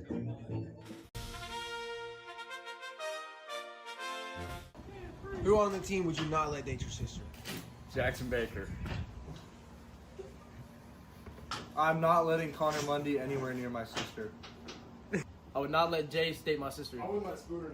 Oh, I gotta go with Spooner. You know, you know. Ain't no way am I letting Connor Mundy anywhere near my sister, bro. Connor Mundy will not date my sister. Nobody. Tyler Akers. Jackson Baker. I would not let Tyler Akers date my sister. Tyler Akers for sure. Personally, I would not let Tyler Akers date my sister. Beef.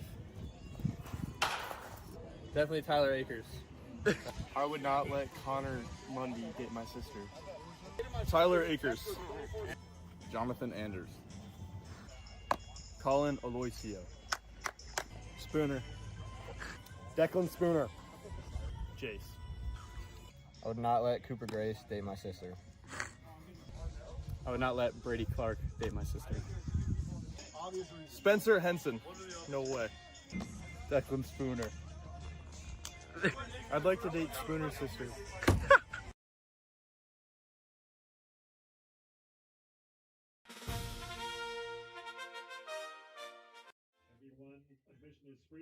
It is the bottom of the 8th. Andrew Haberman is the new arm. The Miners will have 6-3 is the score. Both base runners that are on the corners will belong to Okada, who exits the game with an inning and 2/3 of work, 2 hits. And so far, 1 earned run given up with a walk and a strikeout.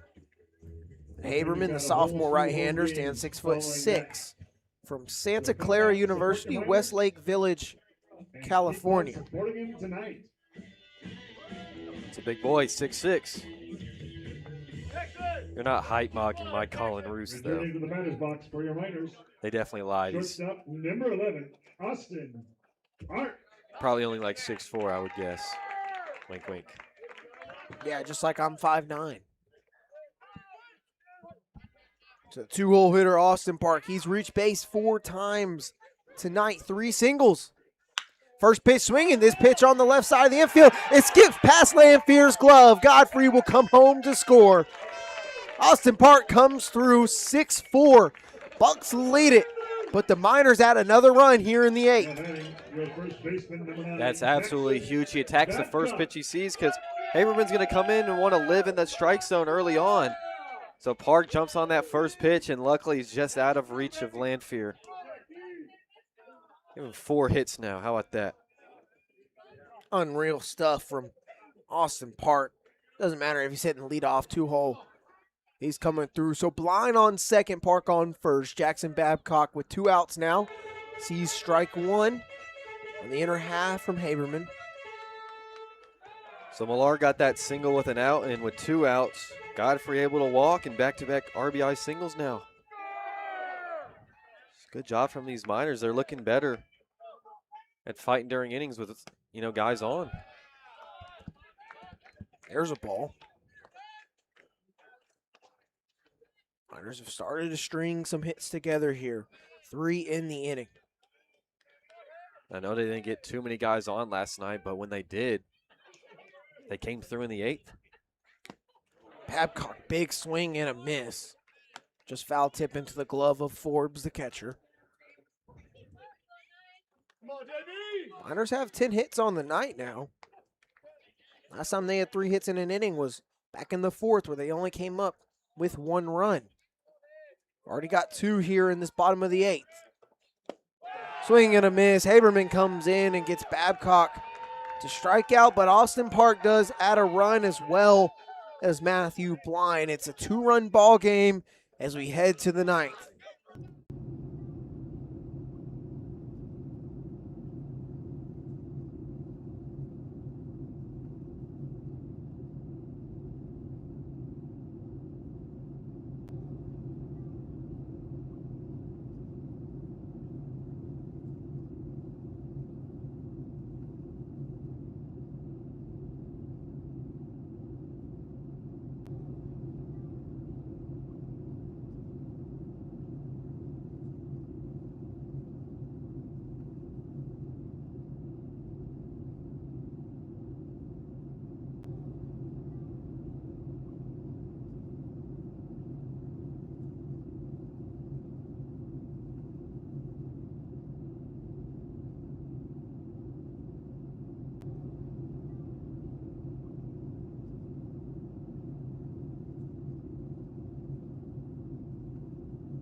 Likely our final inning, or maybe not. We shall see. 6-4.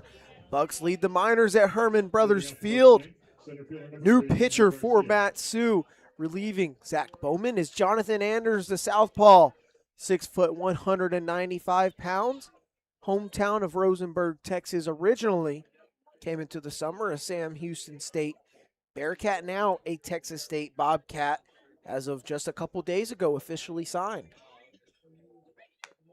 First pitch is fouled off by the 8-hole hitter Garcia, who's 1 for 2 with a triple. Reach on a hit by pitch. His last time up in the 6th. If you didn't see the pregame, we were both on the camera. Me and Kane both rocking the Texas State polos. So we're definitely going to have to get Anders one. Weak pop up in foul ground on the right side, giving chase Enoy and Babcock. Babcock got it. There's a good first out for Anders. Yeah, you just got to keep the Bucks where they're at. Keep it a 2-run game. Just looking at the numbers throughout this game, the Miners are probably having one of their better games, hitting with runners on, with runners in scoring position, and with 2 outs. Bucks have done literally almost all of those categories better. Besides hitting with 2 outs, the Bucks have just been better and limited opportunities by a long shot, but they've just come through when they've gotten them.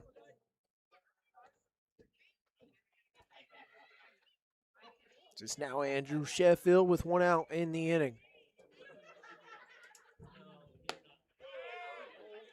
Check swing, appeal down to first, did not go. 1-1. Yeah, I mean, 18 at-bats with runners on is just ridiculous. You did get 5 hits. It's just only 1 more hit and double the sample size, I guess. You just got to be slightly better, and the Bucks were great today. That's why they've won 7 of their last 9. We've said it a lot. They're just hitting. They're scoring just barely more on average than 6 a game, over those last 7 wins that they've scratched off in their last 9 games, trying to make it 8 of their last 10. This is a high fly ball left center. Matthew Blind has it. 2 quick outs for Big John. And even if you're not able to come back, I'd say offense has been better than, I was going to say maybe this past week, but all season, right? They're averaging just under 3 runs a game. And they've got 4 today. Just still a lot of season left to play. But you still also got 3 more outs, too. Not over yet. There's strike 1 to the leadoff hitter, Lanfear, who's 0 for 4. Pitching has been the strong suit for the Miners, but on some days it's not always going to be the case. When Ziola came in that 6th inning, he gave up 3 straight hits and then a walk. Bases were loaded for Bowman. I don't know, maybe you can argue that it was a little bit of a late relief appearance for Bowman. He maybe should have came in after, say, the 2nd hit or the 3rd hit before the walk ever happened, but nonetheless, things have fallen how they've fallen this evening. All Miners can do is try and put up a 0 here and then go score 2, maybe 3 in the bottom of the 9th. Yeah, and Bowman was really solid. I know 4 runs scored when he was on the mound. Only one of those was his base runner, however. He went 3, allowed 2 hits, just 1 run on 1 hit by pitch and 1 K. And, I mean, the 7th, 8th, and 9th inning, it's only 1 guy has reached, and it was on an error. If Anders is able to get Lanfear here. Bowman had 3 up, 3 down, 7th and 8th inning. He retired 7 hitters in a row. And that hitter got caught stealing, right? So they faced the minimum. Whew, tough miss for Big John. Yeah, it's just been, game's been defined by that 6th inning, that 5 spot. Other than that, Ziola was really good. Bowman, and then hopefully Anders right here. Get a 3 up, 3 down to the 9th. 2-2. Swing and a miss. 3 up, 3 down go the Bucs. 3 outs remaining for Matsu. They trail by 2 as we go to the bottom of the 9th. What is your go-to America or 4th of July song? Courtesy of the red, white, and blue. Courtesy of the Red, White, and Blue by Toby Keith. Chicken Fried, Zach Brown Band. Eye of the Tiger. What is you and your family's go-to 4th of July tradition? We normally head up to the ranch with a bunch of family and friends and buy a bunch of fireworks and light them up and just hang out and have a good time. Fireworks are banned in Hawaii, so I just hang out with my family and have a good time. We're usually out on the lake on our boat, and then we watch the fireworks at night.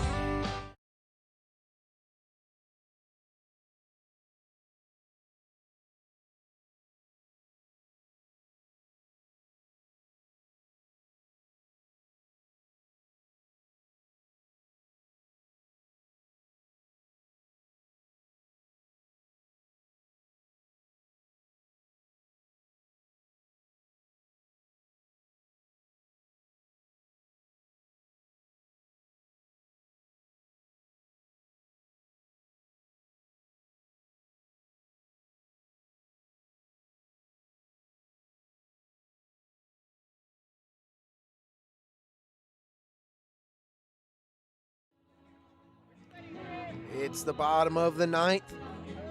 4, 5, 6 due up for the Miners. Pearson leads us off with Enoy and Millard due up. After that, looking around the rest of the ABL, right? Only one other game, of course.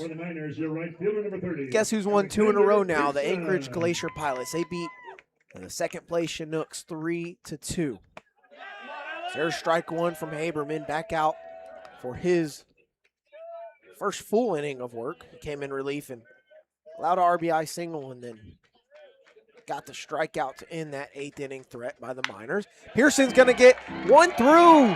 Base hit to lead off this 9th inning. Miners down to their last gasps here and only 3 outs remaining. Pearson says we're not going down without a fight. And the Miners never seem to do it. It's just whether or not they come through in that 9th, but they always seem to make it interesting, get the guys on. But that's now 3 hits for Pearson. He's been hitting the ball hard. He got a hit in his only plate appearance last night. That's the reason he's up in that cleanup spot.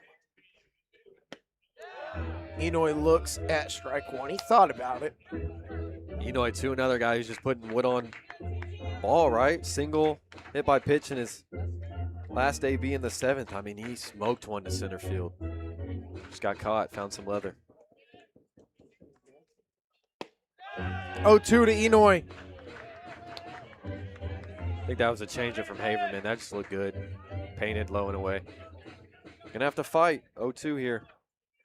Enoy has shown great discipline at the plate all season, but also the ability to be a tough out. What can the 5-0 hitter do? 0-2 will go down swinging on 3 pitches from Haberman. That is the first out.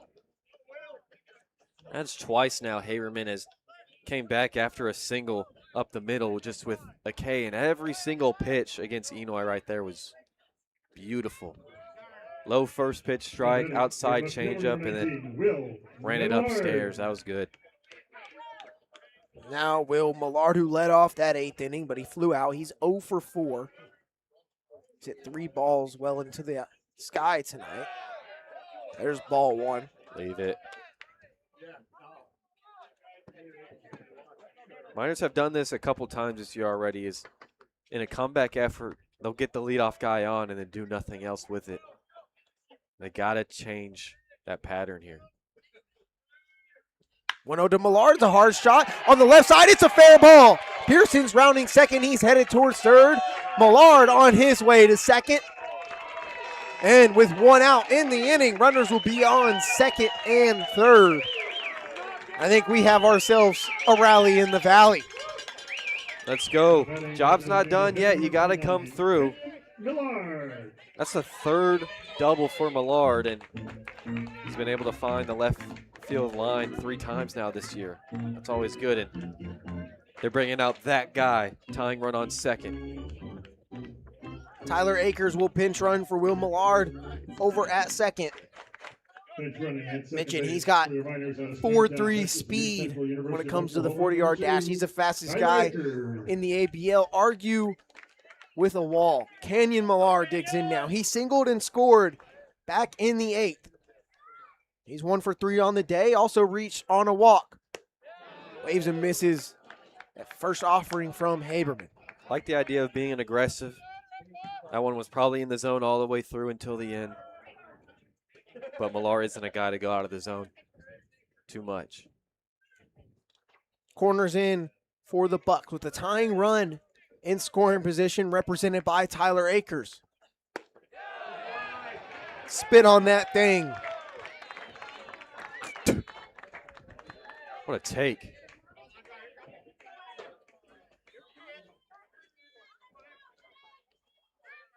Millard working in a 1-1 count here against Haberman. Swings and misses at the off speed. That changeup is clearly disgusting. It's getting a lot of swing and miss.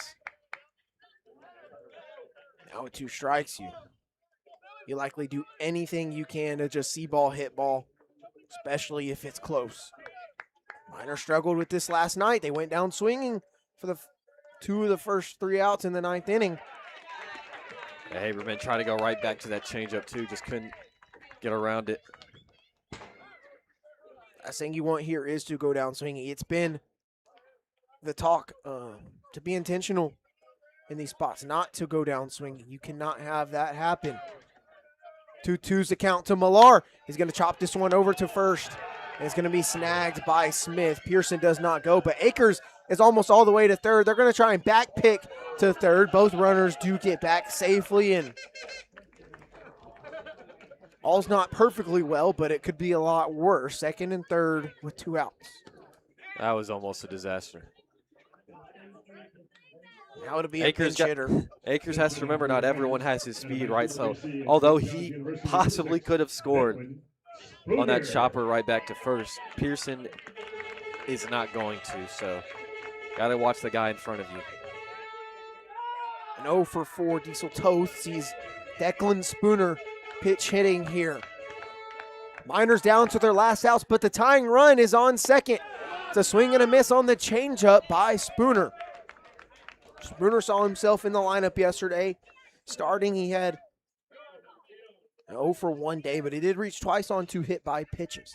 Day before that, though, at home against the Pilots, he did have himself a good day. He had 2 singles and a walk. This one's a weak fly ball on the left side, giving chase in foul ground. And making a final out is Andrew Sheffield. That is going to end the ball game as a pinch hitter Declan Spooner will pop out. And foul ground to end it. The Miners do get the winning run up to the plate, but unable to get it done. They made it close. Another situation, first and second, less than 2 outs. They can't get the job done. Anchorage Bucs continue to just stay red hot, playing great baseball. They've won 8 of their last 10. They now go a game above the Miners in the standings as both teams were tied for third place. So Miners find themselves in fourth. They've lost 2 in a row now. I mean, if you want to look at the positives, you got 12 hits, which is the most on the season. You were hitting the ball. You were getting the runners on. You did come through a couple of times, but on a percentage rate, you still have, something to improve on. So that does it here at Hermon Brothers Field. It's 6-4 Bucs. Win it. Mentioned they move a game above the Miners in the standings, and I'm not sure if we will have a post-game interview. And I'm just going to go ahead and say that no, we do not have a post-game interview today. That is going to do it for our coverage here at Hermon Brothers Field. And if any of you are still with us, have a safe, fun, happy 250-year 4th of July. And looking at the upcoming schedule for the Miners, we're off tomorrow. But on Sunday and Monday on the road in Anchorage, it's against the Bucs once again on Sunday at 2 p.m. and then against the Pilots at 6 on Monday. So around 1:45 on Sunday. Get tuned in here on YouTube. But that'll do it for us from my partner, Ben Cameron. I'm Kaden Bessent. Have a safe night and safe 4th of July, everybody.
All right, we're back. 6-4 is the final score here at Hermon Brothers Field. And just a moment, we'll get head coach Tyler LeBrun on the headset. Remember, Bucs take it.